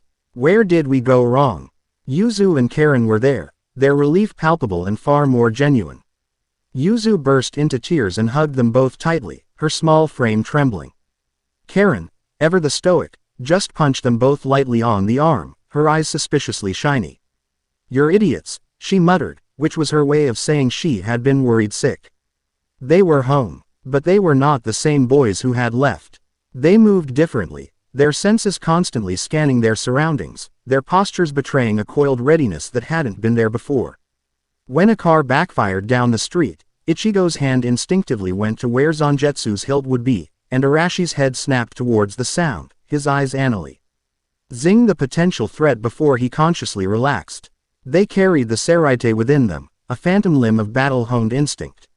In the days that followed, a fragile peace settled over their lives. They returned to school, to the mundane reality of classes and homework. But the secret world was always there, a constant presence. Rukia, cleared of all charges and reinstated to her post, had been assigned to Karakura town permanently, a move that was both a reward for her courage and a strategic placement of a trusted ally in a town that was now a known hotspot of spiritual activity. She was a constant, if often exasperated, presence in Ichigo's closet. For Ichigo, the return to normalcy was a difficult transition. He was restless, filled with a surging power he barely understood and the burning memory of his helplessness against Aizen. The ghost of his inner hollow, the white, maniacal version of himself he had fought to gain his Bankai, was a constant whisper at the back of his mind. He would catch his reflection in a window and, for a split second, see a flash of a horned, grinning mask over his own face. The fear of that inner demon, of losing control to its bloodlust, made him tense and irritable.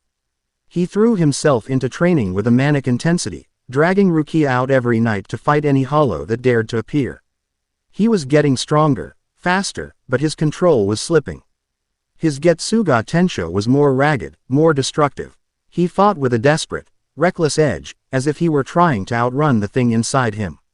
Arashi watched him, his own quiet routine a stark contrast. He mediated. He trained his body, pushing its physical limits. He spent hours in quiet contemplation, trying to understand the strange, cold presence of the silent king he had felt. Trying to decipher the fragmented prophecies he had glimpsed in the forgotten archive. And he watched his brother. He saw the flicker of white in Ichigo's spiritual pressure, felt the instability, the fear masquerading as anger. He knew that battle was coming, and Ichigo was not ready for it. He chose his moment carefully. It was a week after their return, on a rainy afternoon. Ichigo was in the dojo their father had built in the back of the clinic, swinging a wooden bakken against a training post with enough force to shatter it. Each strike was a roar of frustration. Arashi entered silently, the rain dripping from his crimson hair. He didn't say anything, just stood by the door and watched. "What do you want?" Ichigo grunted without turning around, his swing faltering for a moment. "To talk," Arashi said simply. I'm busy. He struck the post again, the wood groaning in protest. You're afraid, Arashi stated, his voice cutting through Ichigo's bluster. You're afraid of the power you have. Of the thing inside you. You think if you get strong enough, fast enough, you can beat it into submission. You think you can kill a part of yourself. Ichigo froze, his back rigid. He slowly turned, his face a mask of fury, but his eyes betrayed a flicker of raw fear. You don't know anything about it. I know everything about it, Arashi replied, his voice dropping, taking on that ancient quality that always unsettled Ichigo. I lived with a monster inside me my entire life. A beast of pure hatred and unimaginable power. For years, I treated it like a weapon, a tool, a resource to be tapped. I hated it, and it hated me. It was a prison for both of us. He took a step into the dojo, the scent of rain and wet earth following him. But I was wrong. It wasn't a monster. It was a prisoner, just like me. It had a name. It had a history. It had its own pain. It wasn't until I stopped fighting it, until I looked at it and saw not a demon, but a partner, that I truly became strong. It wasn't my power to command. It was our power to wield. Ichigo stared, speechless. He had always felt the vast, dormant power in his brother, but he'd never understood its source. This hollow inside you, it's not an invader. Arashi continued, his gaze intense. It's a part of you. It was born from your own soul. It's your killer instinct, your survival instinct, your hunger for power, all given a face and a voice. You can't kill it. The more you fight it, the more you fear it, the stronger it will become. It feeds on your fear. Stop trying to be its master. Stop trying to be its jailer. Find out what it wants. Learn its name. And then, stand with it as an equal.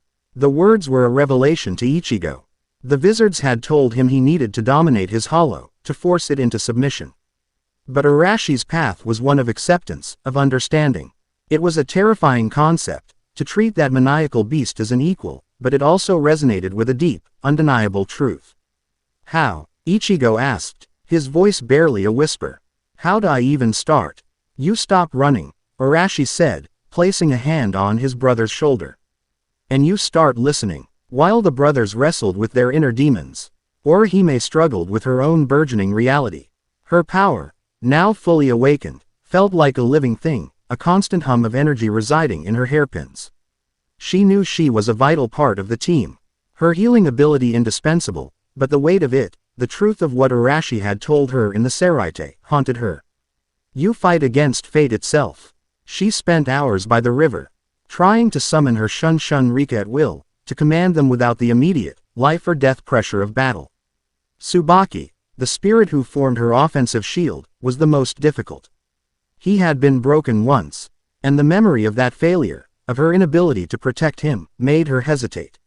One afternoon, Arashi found her there, sitting on the grassy bank, staring at her hairpins with a look of intense frustration.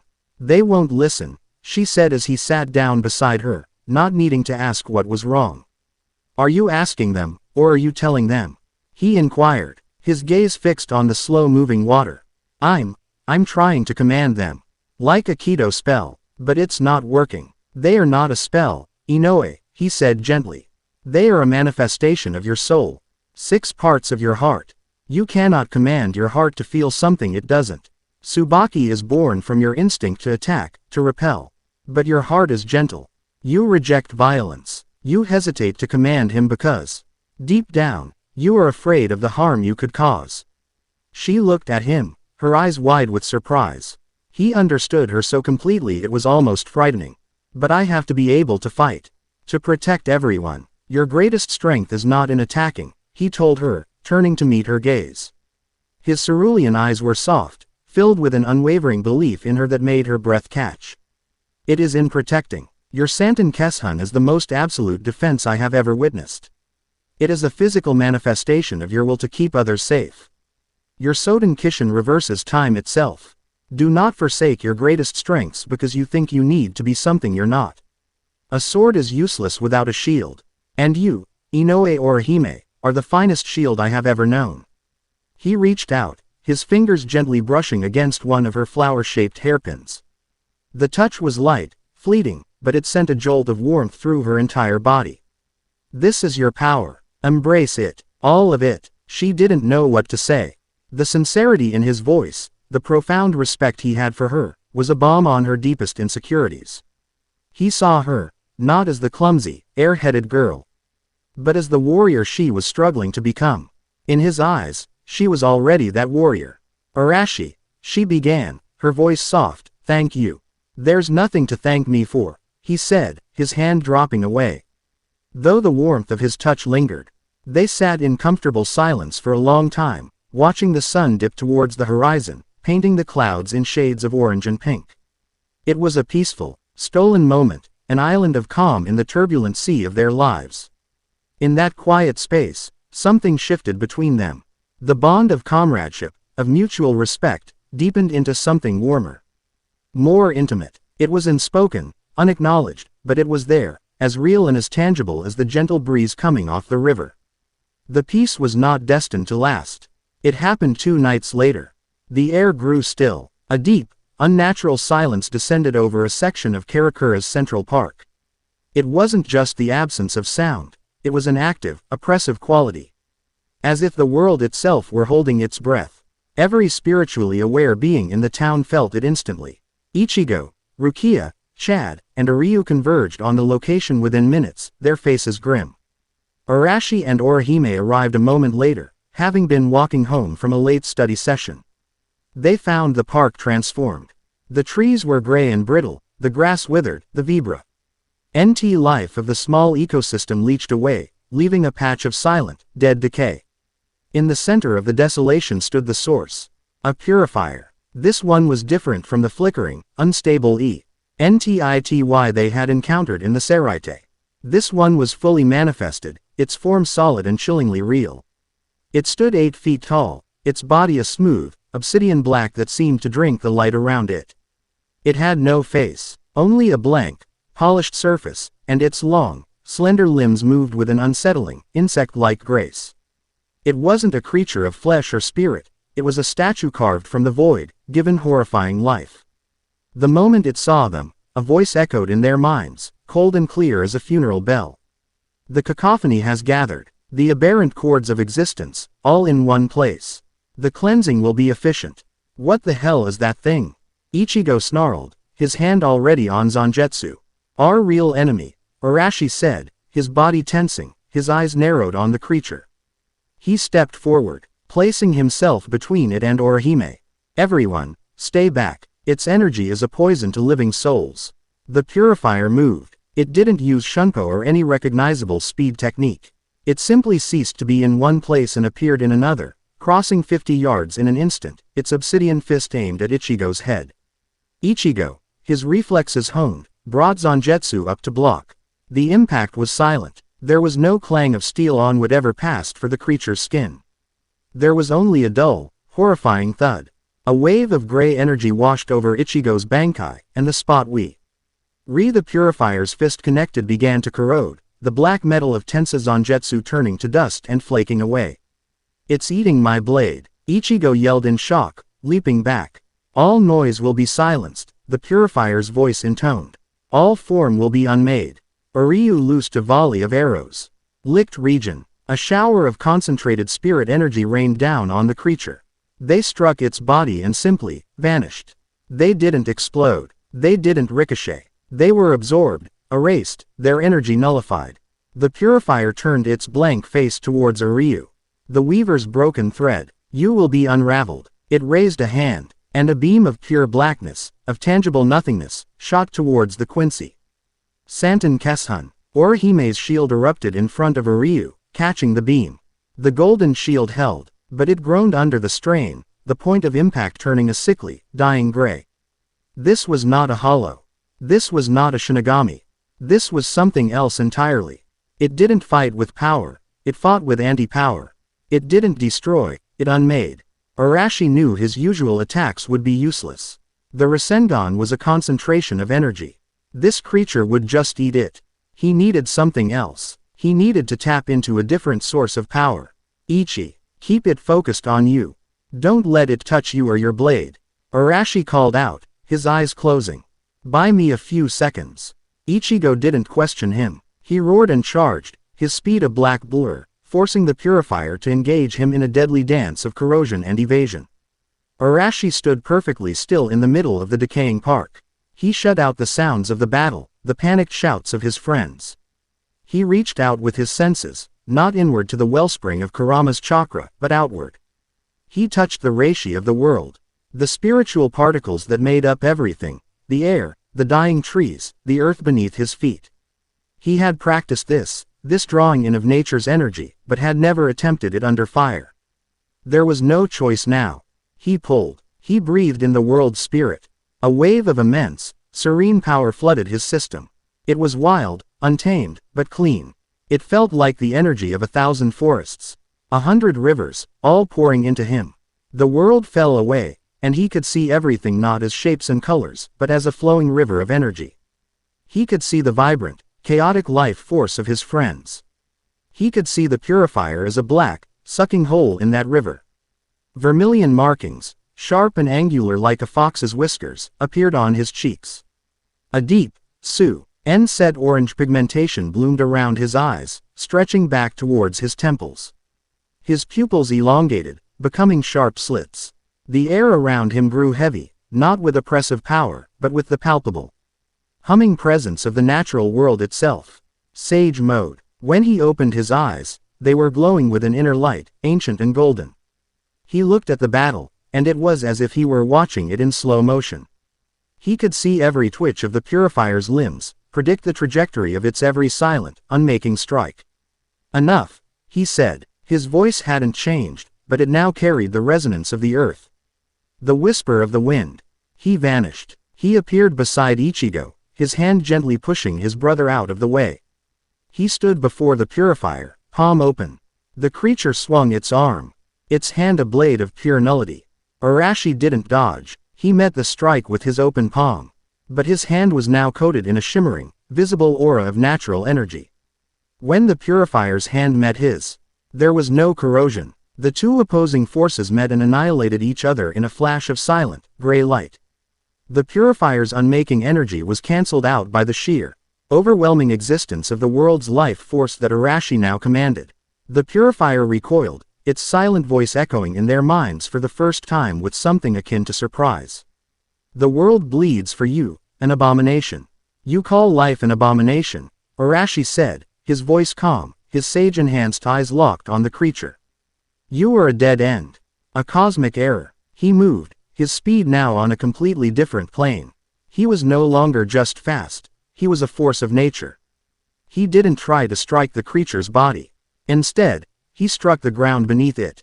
His fist, wrapped in the shimmering aura of sage energy, slammed into the withered earth. Sage art. Great Ball Rasengan. It was a Rasengan, but it was fundamentally different. It was not made from his own energy, but from the raw, potent natural energy he had gathered. It was larger, more stable, and shone with the brilliant, clean light of the sun. He didn't push it into the purifier, he detonated it at its feet. The resulting explosion was not one of force, but of life. A massive wave of pure, untainted natural energy erupted from the ground, a geyser of incandescent vitality. The purifier, a being of absolute nullity, was caught in the very epicenter of this celebration of existence. It let out a silent, psychic scream that clawed at their minds.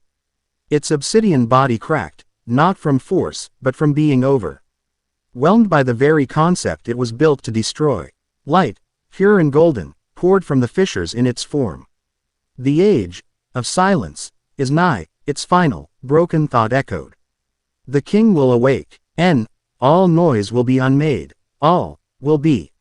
With a final, silent implosion, the purifier dissolved, not into dust, but into nothing, leaving not even a shadow behind.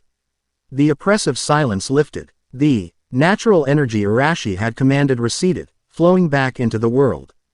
The markings around his eyes faded, and he stumbled, catching himself on one knee, breathing heavily. Gathering that much natural energy so quickly had taken a massive toll. His friends rushed to his side, their faces a mixture of awe, relief, and terror. Arashi, are you okay? Orihime asked, her hands glowing as she knelt beside him. He waved her off gently.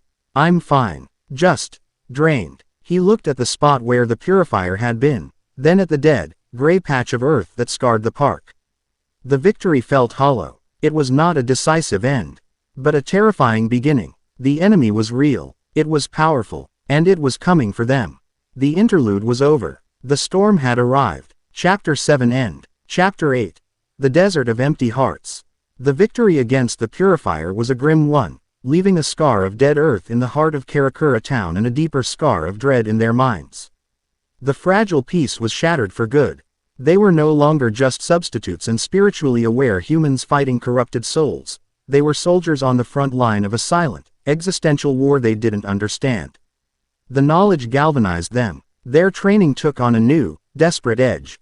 They were no longer preparing for if Aizen returned. They were preparing for the encroaching silence, the chilling certainty of the void.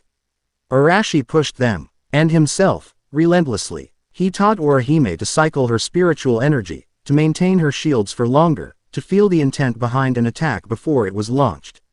He sparred with Chad, not to overpower him, but to help him understand the versatility of his armored forms. He debated tactics with Ryu, the two of them finding a common language in the cold logic of strategy. And he drove Ichigo, forcing him to confront the snarling hollow within not as an enemy, but as a source of instinctual power, a partner in the deadly dance of combat.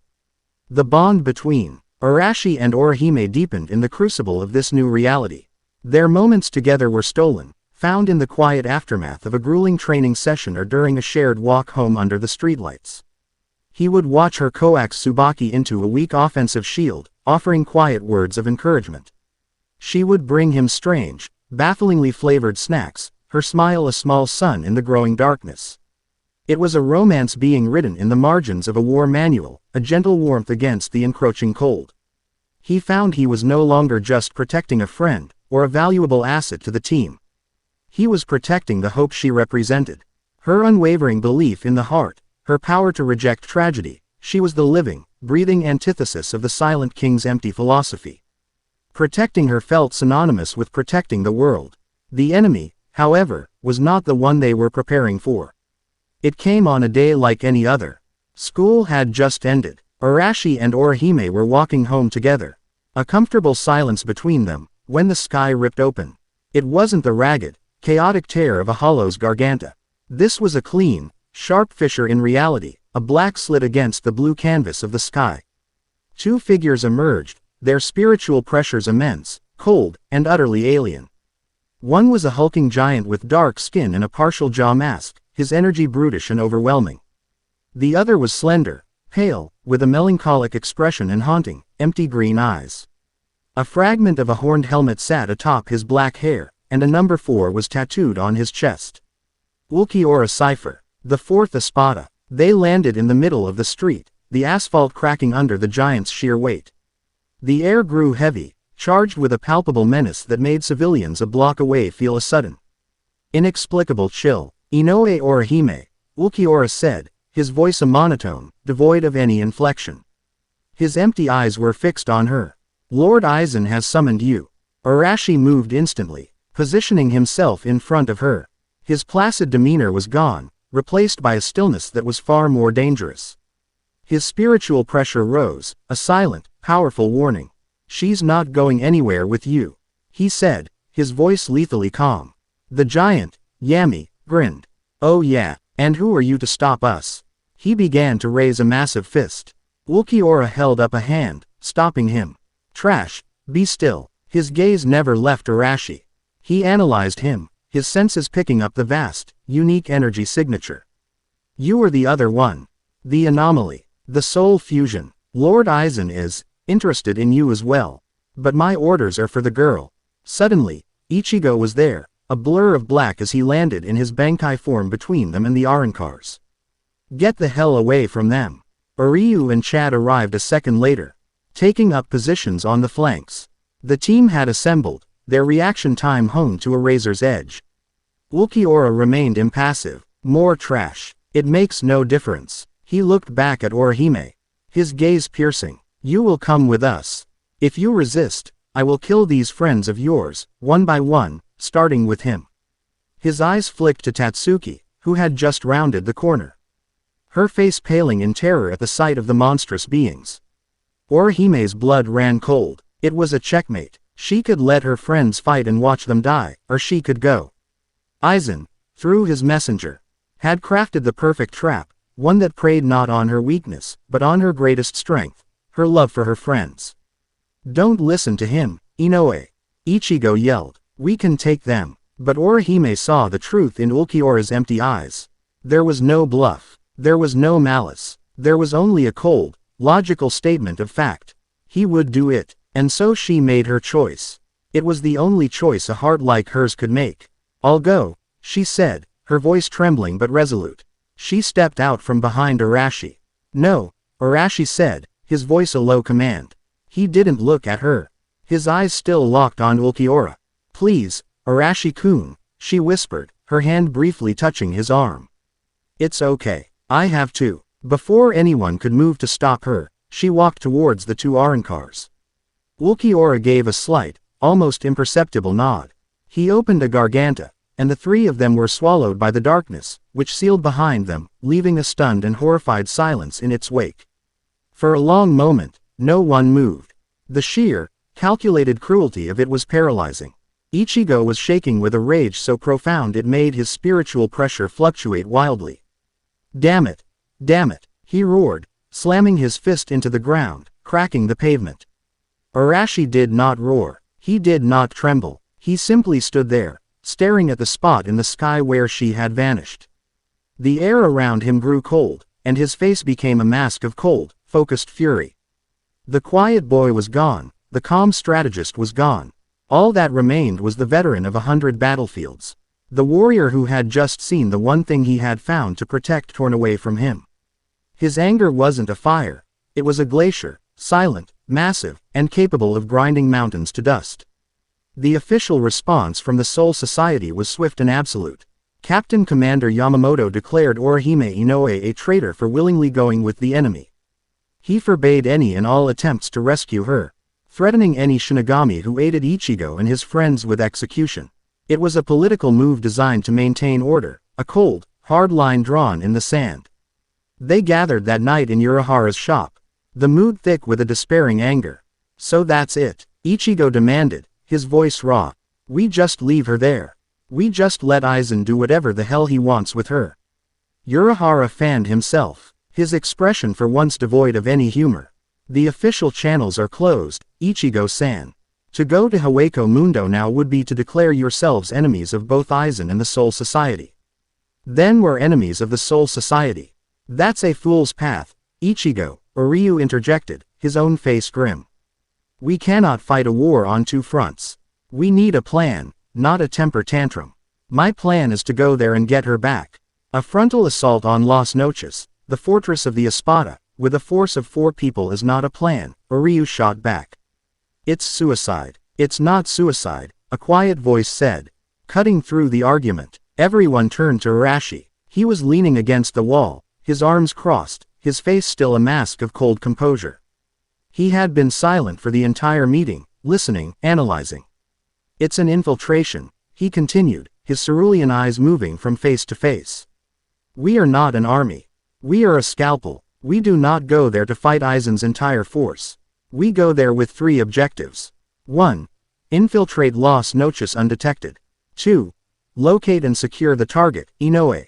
3. Exfiltrate before they can mount a full response. We will be ghosts. We will use their arrogance, their belief in their own power, against them. They will be expecting a screaming, head-on charge from Ichigo. They will not be expecting a coordinated, stealth-based insertion. He looked at Urahara. You can get us there. A garganta, more stable than the one the Arrancars use. Urahara nodded slowly, a flicker of respect in his eyes. It can be done. Arashi's gaze shifted to the others. Ichigo, you are our vanguard, our primary offensive power. But you will hold that power in reserve.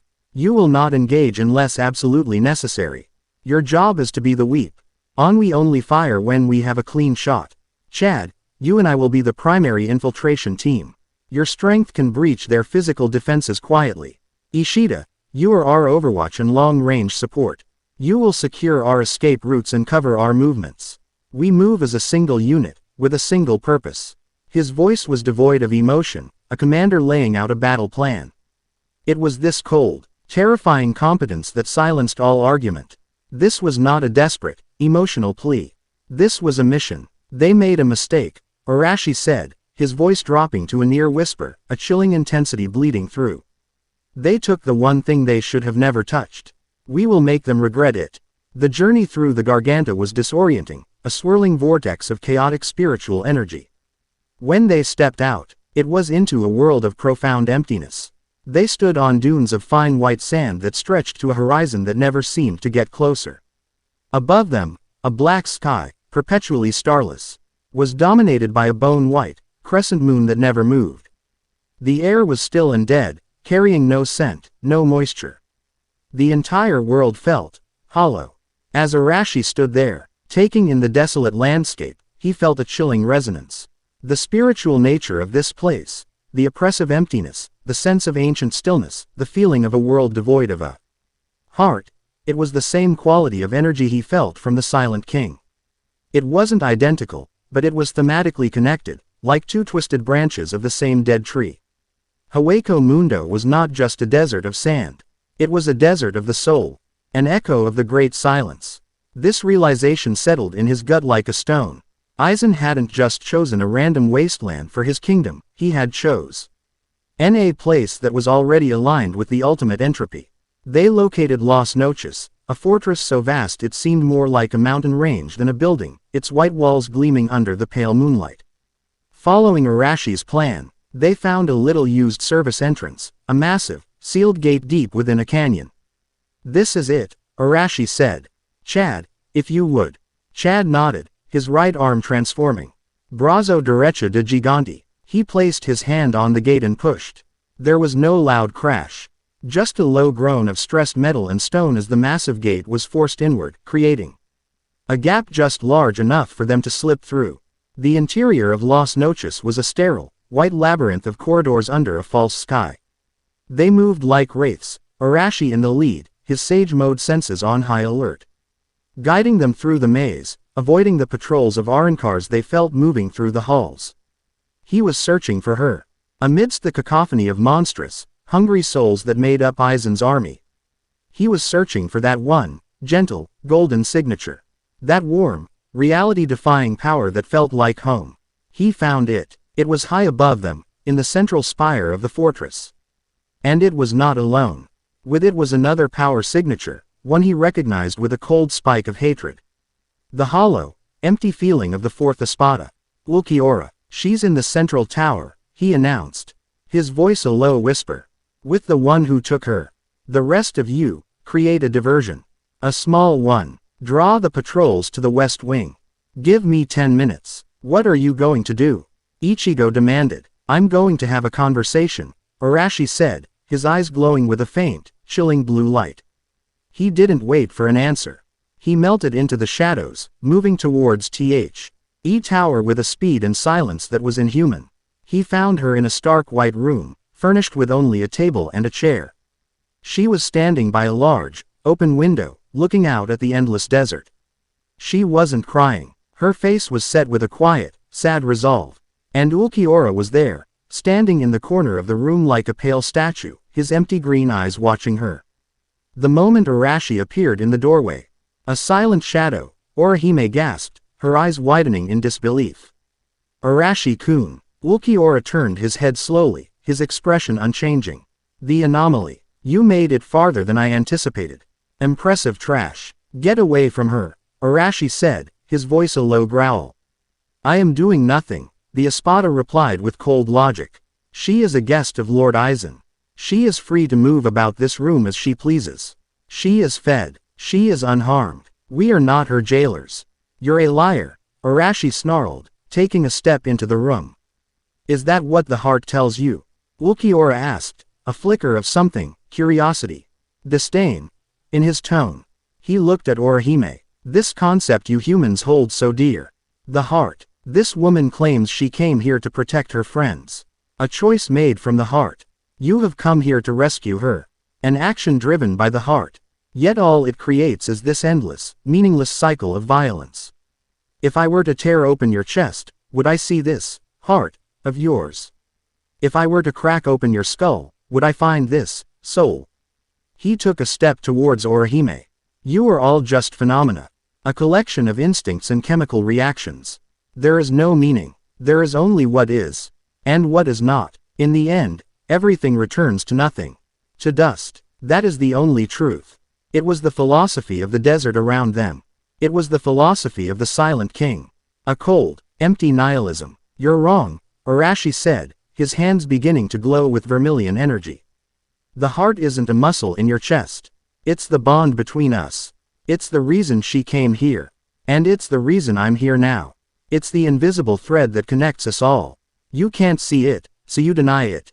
You can't feel it, so you call it meaningless. He looked past Ulquiorra, his eyes meeting Orihime's. The look that passed between them was more profound than any words. It was a reaffirmation of everything the Espada denied. Her power, Arashi said, his gaze returning to the Arankar, is born from that heart. It is the power to reject your empty truth. That is why Aizen wants her. And that is why you fear her. Ulquiorra's expression, for the first time, tightened. A flicker of genuine anger appeared in his empty eyes. Fear, an empty concept. Allow me to show you the reality of the gap in our power. That is a truth you will be able to see. He vanished, appearing in front of Arashi. His hand shaped into a blade, aimed at Arashi's throat. Arashi, his sage senses screaming, dodged, the strike grazing his shoulder, the Arankar's hierro skin as hard as steel. The battle began. It was a clash not just of power, but of worlds. Ulquiorra was all cold precision, his movements economical, his attacks, Sero blasts of green, destructive energy, were pure, emotionless force. He was the embodiment of his own nihilistic philosophy. Arashi was his opposite. He was a whirlwind of adaptable, living energy. He flowed, his movements fluid, his shadow clones appearing and disappearing. His Rasengan a vortex of will and power. He was fighting with the fierce, passionate belief that Ulquiorra was wrong. They crashed through the wall of the tower, the battle spilling out onto the high balconies of Las Noches. Every blocked strike, every dodged Sero, was an argument.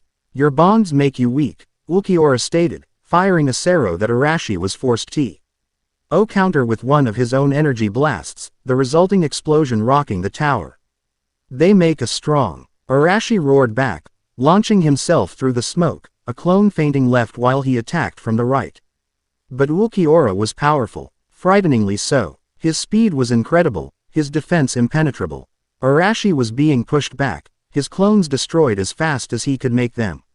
He was landing hits, but they seemed to do nothing against the Espada's hierro.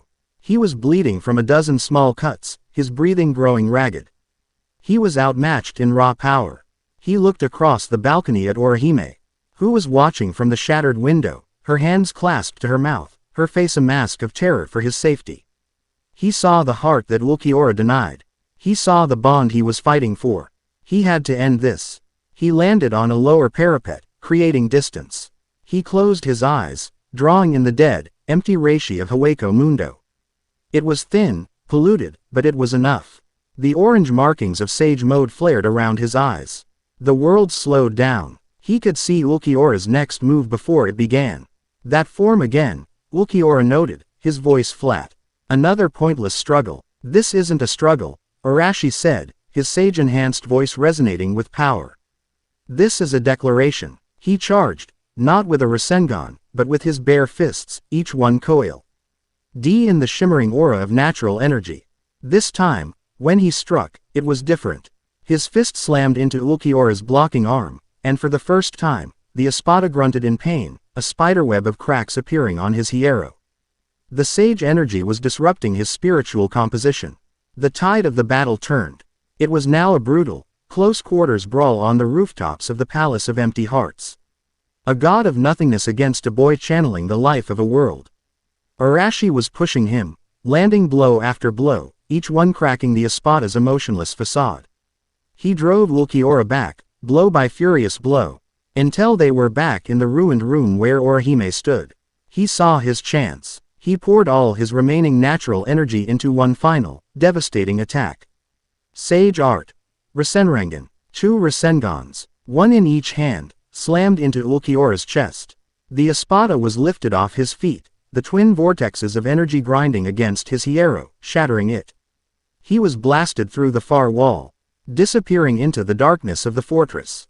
Arashi fell to one knee, the sage mode fading, leaving him utterly drained. He had won the battle. But as he looked at the gaping hole where Ulquiorra had vanished, he knew the war for this desert of empty hearts had only just begun. He turned to Orihime, his chest heaving, a tired, determined smile on his face. "I told you I'd come." Chapter 8 End. Chapter 9. War of Two Worlds, King of Three. The silence in the ruined tower room was a fragile, precious thing. It was broken only by Arashi's ragged breaths and the frantic, relieved beating of Orihime's own heart. She rushed to his side, her hands already glowing with the golden light of her Sotenkishin. "Arashi-kun, you're hurt," she cried, her eyes scanning the numerous cuts and bruises that marred his body.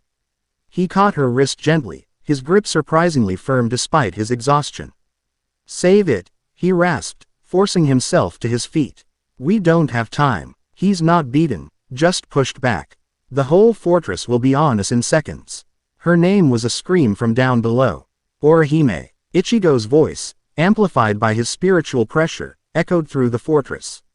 Arashi looked at the gaping hole Ulquiorra had made in the wall, then back at her. In his eyes, she saw not just the grim determination of a warrior, but a deep, unshakable relief. He had come for her, and he had found her. That was the only victory that mattered in that moment. "Come on," he said, his voice softening for just a second. "Let's go home." He pulled her along, his body aching, his sage mode completely depleted. They moved through the sterile white corridors, the sounds of battle growing louder. Their infiltration was over, this was now an escape. They rounded a corner and came face to face with a hulking, brutish Arankar with sharp teeth and a wild mane of blue hair. The sixth Espada, Grimjow Jagerjaquez. Grimjow's eyes widened, a feral grin spreading across his face as he spotted them. But his target wasn't the exhausted Arashi or the girl he was protecting. His gaze locked onto something over their shoulders. "There you are, Kurosaki." Ichigo landed between them with a crash. Tensa Zangetsu held at the ready. Chad and Aryu were right behind him. The team was reunited, but they were cornered. "I'll handle this one," Ichigo snarled, his eyes blazing with a competitive fire as he faced Grimjow.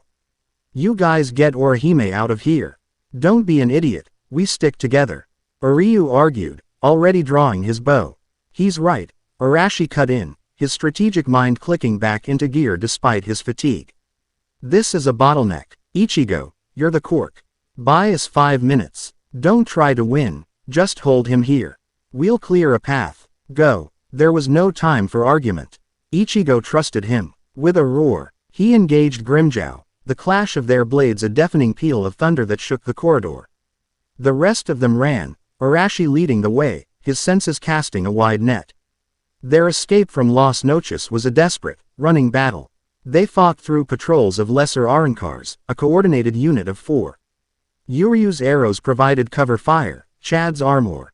D-fists smashed through walls to create new paths, and Arashi, despite his exhaustion, was a whirlwind of precise, disabling strikes, his energy clones creating just enough chaos to keep them moving.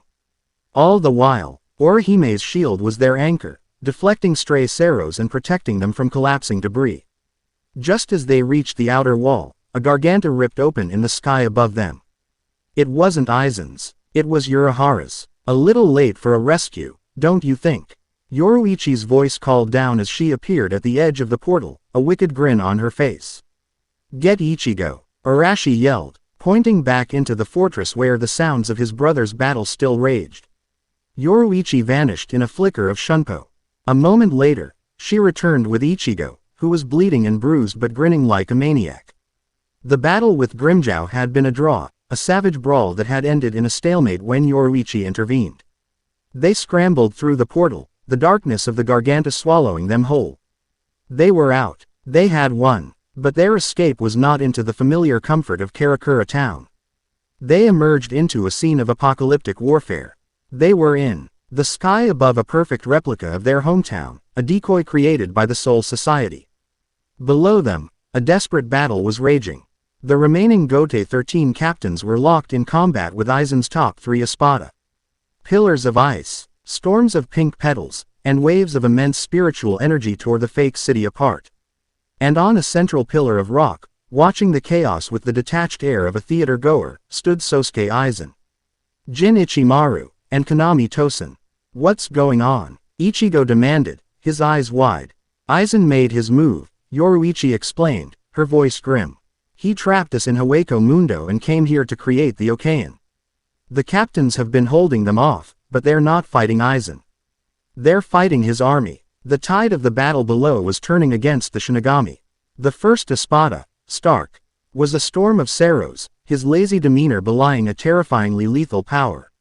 The second, Baragon, was an avatar of decay, his mere presence aging and rotting everything around him. "We have to help them," Ichigo said, already preparing to dive into the fray. "Wait." Arashi grabbed his arm, his eyes narrowed, scanning the entire battlefield. "We can't just charge in. We're tired, injured. We need to be smart." His gaze fell upon Baragon, whose aura of entropy was slowly eating away at Captain Soi Fon's attacks. His power is absolute. It ages and destroys everything it touches. A direct attack is useless. His eyes then shifted to Stark, who was fighting Captain Kiraku in a high-speed aerial battle. "He's the power. Take him out, and the army loses its strongest gun." "So what's the plan?" Ichigo asked, the trust in his brother's judgment now absolute. "We split their focus. Ichigo, you're the fastest. You join the fight against Stark. Your speed can match his. Don't let him fire on the others. Uryu, Chad, you support the captains fighting the lesser Arrancars on the ground. Reinforce their lines. I'll deal with the old man." "Deal with him how?" Uryu asked, his eyes wide. "Nothing can touch him." A grim smile touched Arashi's lips. "His power is time, decay. He ages what is. But my power," he thought of Orihime, "can reject it." He looked at her. "Inoue, I need you with me. Your shield is the only thing that can get me close enough." There was no hesitation in her eyes. Only trust. "I'm with you." They dove into the battle. The arrival of Ichigo and his friends was a surge of hope for the beleaguered captains. Ichigo, a black comet, slammed into Stark, their battle escalating into a blindingly fast dogfight across the sky. Arashi and Orihime made for Baragon. The skeletal Espada, seated on a throne of bone, watched them approach with contemptuous boredom. "More insects," he rasped, his voice like grinding stone. "Come then, and die." He raised a hand, and a wave of his time-distorting aura, the Respira, washed over them. "Santen Keshun," Orihime cried, her shield erupting around them. The black wave crashed against the golden barrier. The shield held, but the edges began to flicker and corrode, aging at a visible rate. "It's eating through the shield," Orihime said, her face pale with strain. "Just hold it. Get me closer," Arashi urged. He was gathering energy, not his own, but the reishi of the battlefield. It was tainted, chaotic, but it was still nature's energy. The orange markings of Sage Mode began to form around his eyes. Inside Orihime's shield, they were a tiny, golden island in a sea of death, moving slowly toward the Espada King. Baragon laughed, a dry, rattling sound. "A futile gesture. Your pathetic defense will crumble, and then you will turn to dust like all things." He was right. The shield was failing, but they were close enough. "Now, Inoue," Arashi commanded. She dropped the shield. In that split second, before the Respira could touch them, Arashi acted. He thrust his hand forward, not with a Rasengan, but with a complex seal he had been weaving from the sage energy. It wasn't an attack. It was a prison. Sage art. Seal of transcendent stasis. The seal, a glowing network of vermilion light, shot forward and slapped onto Baragon's chest. For a moment, nothing happened. Then, the especially Atis Respira aura wavered and collapsed inward, sucked back into the seal. Baragon stared in disbelief. "What is this?" "My power." "Your power is to accelerate time forward," Arashi said, his voice resonating with sage energy. "This seal does the opposite. It creates a pocket of space where time does not exist. Your own power is now trapped inside you, with nowhere to go." The Espada King began to scream as his own uncontrollable ability to decay began to work on itself, trapped within the timeless prison of the seal. He rotted from the inside out, his body turning to black dust until nothing was left. The battle below came to a stunned halt. Arashi had just defeated an enemy that even the captains had deemed untouchable. But their victory was short-lived. With his primary soldiers defeated, Aizen decided to enter the battle himself. He descended from his perch, a calm, benevolent smile on his face, and with a single, contemptuous slash of his sword, he cut down nearly every remaining captain and visored ally. He was a god, his power absolute, his movements untouchable. He stood amidst the fallen, his white coat unstained, and looked up at the sky where Ichigo and Arashi now hovered.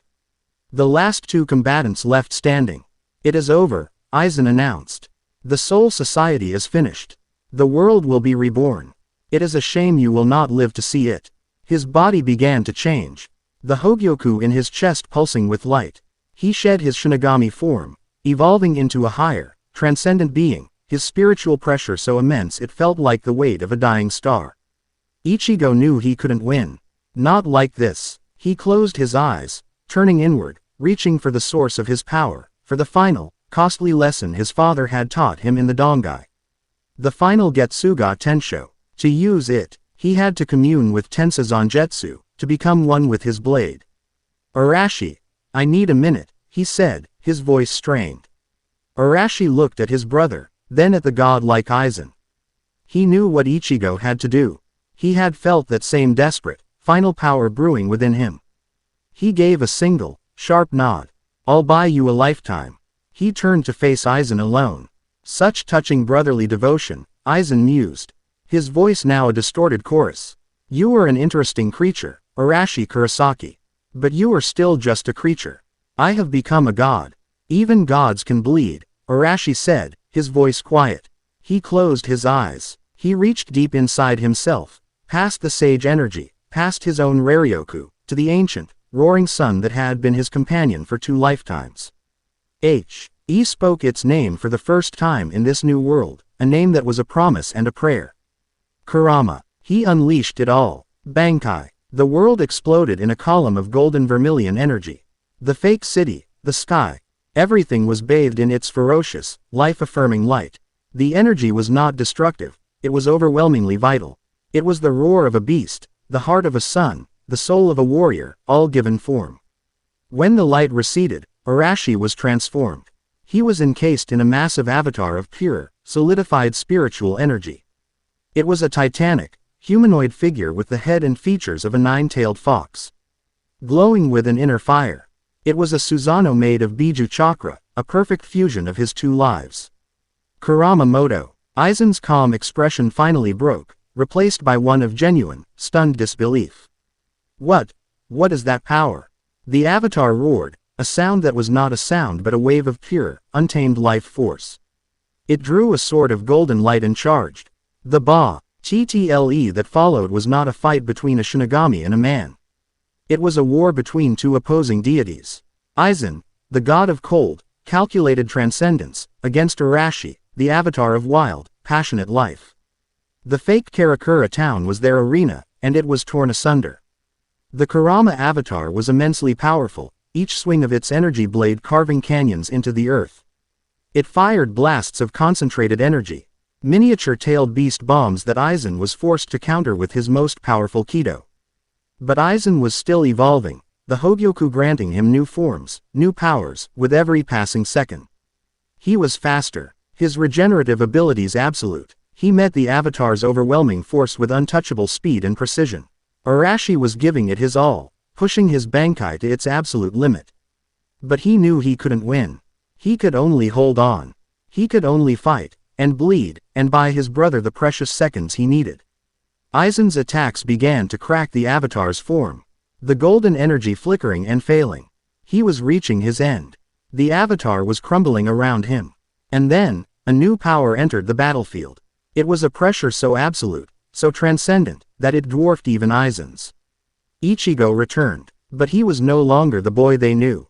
His hair was long and black, his body wrapped in gray bandages, a black chain coiled around his arm. He had become the living embodiment of his own power. He had become Getsuga. He moved, and the world seemed to bend around him. He caught Aizen's blade with his bare hand, his expression cold and distant. With a single swing of his own black blade, he carved a mountain range in half miles away. He looked over at the faltering, cracking form of his brother's Bankai.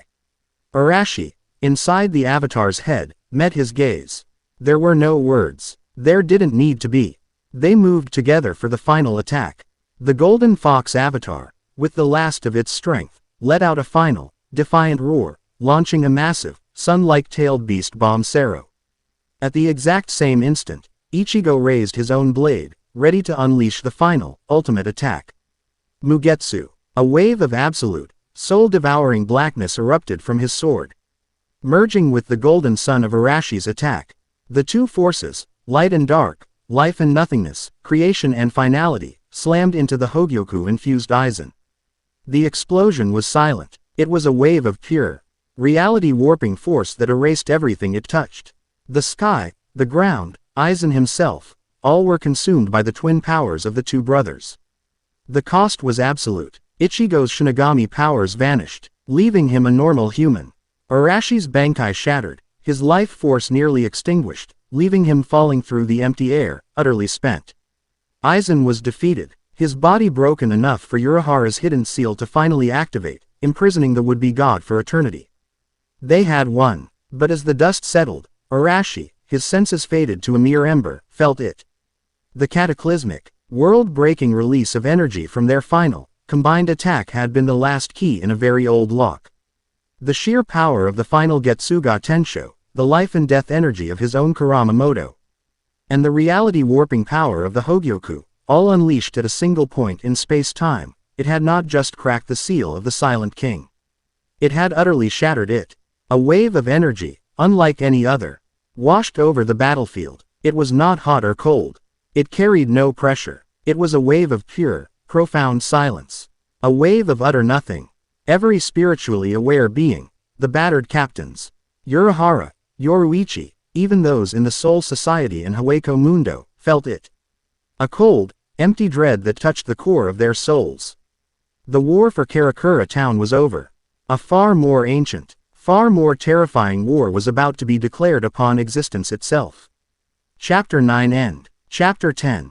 A New Dawn, an Ancient Night.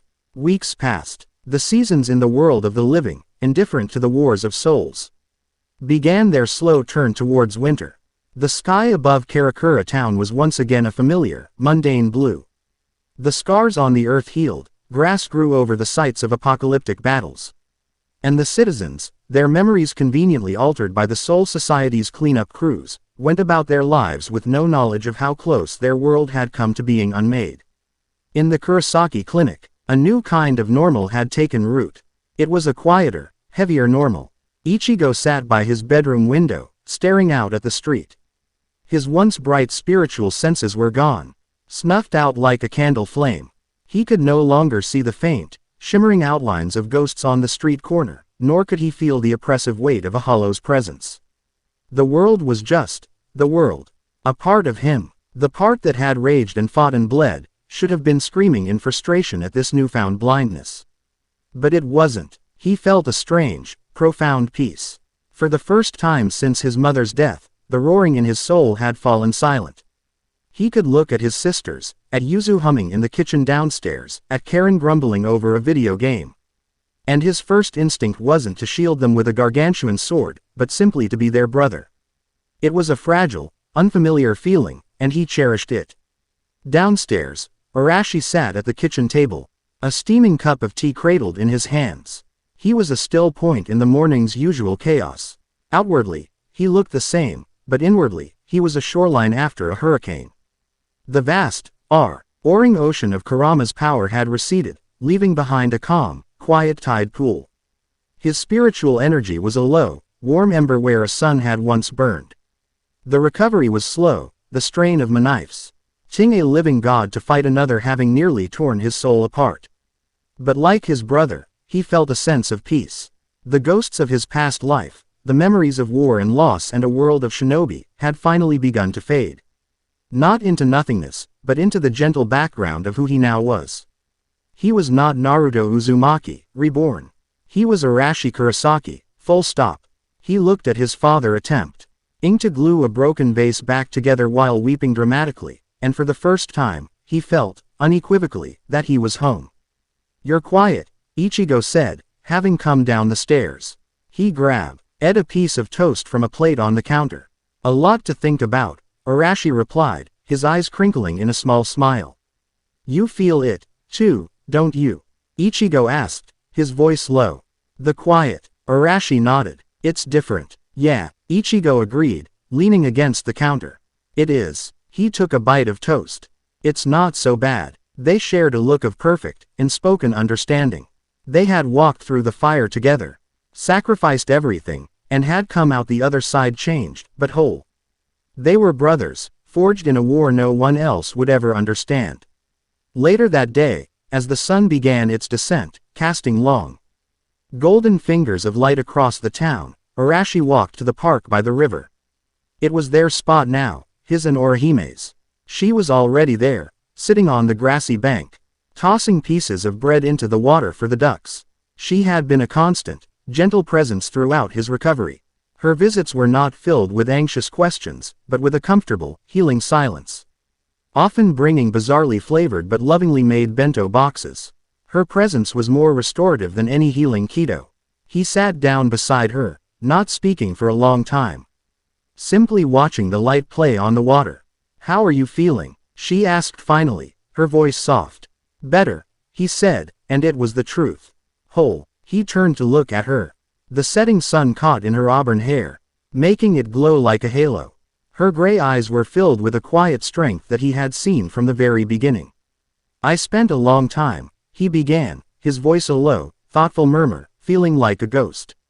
"Like I was living in a world that wasn't mine, with memories that didn't belong here. I fought because it was my duty, because it was what I was made for. I protect people because that was the role I was given." He paused, his gaze never leaving hers. "But I was wrong. I wasn't looking for a duty. I was looking for a reason. A reason to call a place home. A reason to fight not for the world, but for my world." He reached out, his hand covering hers where it rested on the grass. Her skin was warm, real. "My world is my family in that crazy clinic. It's Chad and Ishida. It's Ichigo. And it's you, Orihime. You're my reason." Tears welled in her eyes, shimmering in the golden light. She had spent so long feeling like she was on the outside, a strange girl with strange powers and a stranger imagination. He had never once treated her as strange. He had treated her as essential. "You saw me," she whispered, her voice thick with emotion. "When everyone else saw a healer to be protected. You saw a shield. You saw a warrior. You weren't afraid of my power, or what it meant. You just understood." "How could I not?" he asked, his thumb gently stroking the back of her hand. "Your heart is the strongest thing I've ever known. It rejects pain. It rejects despair. In a world full of swords, you are the one who can mend what is broken." He leaned in, his forehead gently resting against hers. It was not a kiss of passion, but a gesture of profound, absolute connection. "A promise. I love you, Orihime Inoue. I love you, too, Arashi Kurosaki," she replied, her tears finally falling. Not in sorrow, but in a quiet, overwhelming joy. This was their new dawn. A future built not on the ashes of old wars, but on the simple, unshakable foundation of two souls who had found their anchor in one another. And then, the world ended.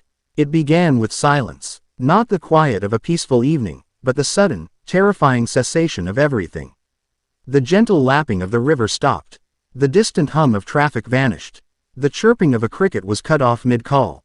It was as if the universe's sound had been abruptly muted, replaced by a deep, resonant pressure of pure, utter nothingness. Arashi was on his feet in an instant, pulling Orihime behind him, his entire body thrumming with a primal alarm. The ember of his power, long dormant, flared with a desperate, defensive heat. Across town, Ichigo dropped a glass, the sound swallowed by the oppressive silence. He looked out the window, his heart pounding with a phantom feeling he thought he'd lost forever. Ryu, on a rooftop, felt the reishi around him go utterly still, stagnant and dead. Chad, at his part-time job, felt the air grow heavy and cold. In the Kurosaki closet, Rukia drew her blade, her face pale with a dread she had never known. In the Soul Society, every captain, every lieutenant, felt the chilling wave wash over them, a cosmic horror that transcended dimensions. The sky above Karakura town began to bleed. The vibrant orange and purple of the sunset drained away, replaced by a flat, featureless gray, as if a divine artist had wiped the canvas clean. Then, a hole tore open in the center of the sky. It was not a garganta or a senkaimon. It was a wound in reality, a patch of perfect, absolute blackness that seemed to suck the very light out of the air. From this void, a figure emerged. It was tall, regal, and clad in armor of polished obsidian that seemed to be woven from solidified night. Its face was a smooth, white, featureless mask, yet it radiated an ancient, implacable intelligence. This was not a mindless beast. This was a king, or its ambassador. The herald of the silent king. Behind it, the void churned, and a legion of perfected purifiers poured out, an army of silent obsidian nightmares that blotted out the last of the fading light. The herald raised its head, and a voice, not of sound, but of pure, telepathic will, echoed in the mind of every spiritually aware being in every realm. It was a voice of cold, calm, absolute finality. The age of noise has reached its cacophonous crescendo. The failed experiment of existence is concluded. By the will of the King of Null, the great silence will now reclaim its dominion. All that is shall be unmade. The cleansing has begun. The herald raised a slender, obsidian hand, pointing it down at the silent, terrified town. A sphere of anti-energy, a vortex of pure nothingness, began to form at its fingertip, a miniature black hole that pulsed with the promise of total erasure. In the park, Arashi's spiritual energy, his life force, roared back into existence. It was not a choice. It was a rebellion. His very soul, a fusion of two worlds and a testament to enduring life, refused to be silenced. A fierce, golden vermilion aura, shaped like the head of a great fox, erupted around him, a defiant sun against the encroaching night. He stood before Orihime, a shield of pure life against the coming void. Across town, Ichigo felt it, the threat to his family, to his friends, to the quiet, normal life he had just begun to embrace. The dam within him broke. The power he had sacrificed, the power that was intrinsically his. The fusion of Shinigami, Hollow, and Quincy that was his birthright, answered the call. The gray bandages of his final form materialized on his right arm, a single black chain wrapped around his bicep. In his hand, Tensa Zangetsu solidified from particles of black spiritual energy. He was powerless no more. With a burst of speed that shattered the street beneath him, he was gone. He landed in the park with the force of a meteor, skidding to a halt beside his brother. The two of them stood together once more, a mirror of golden life and black finality. The storm and the strawberry, side by side against the end of the world. They were not alone. A flurry of blue arrows rained down from a nearby rooftop as Ryu opened fire on the Legion. Chad's armored form crashed down beside them, his fist raised. Rukia appeared in a flash of white, Soda no Shirayuki already released. In the distance, the wizards were taking to the sky, their monstrous masks gleaming. The herald of the silent king lowered its hand, its featureless mask tilting as if to study the small, defiant sparks of light that dared to resist the coming darkness. The sphere of anti-energy at its fingertip pulsed, growing larger. Arashi and Ichigo looked at each other. There was no fear in their eyes. There was no despair. There was only the unshakable resolve of two brothers who had found their home. And who would see the universe itself unmade before they let anyone take it from them. The new dawn had been beautiful, but brief. The ancient night had fallen. And they would be the storm that broke it. Chapter 10 End.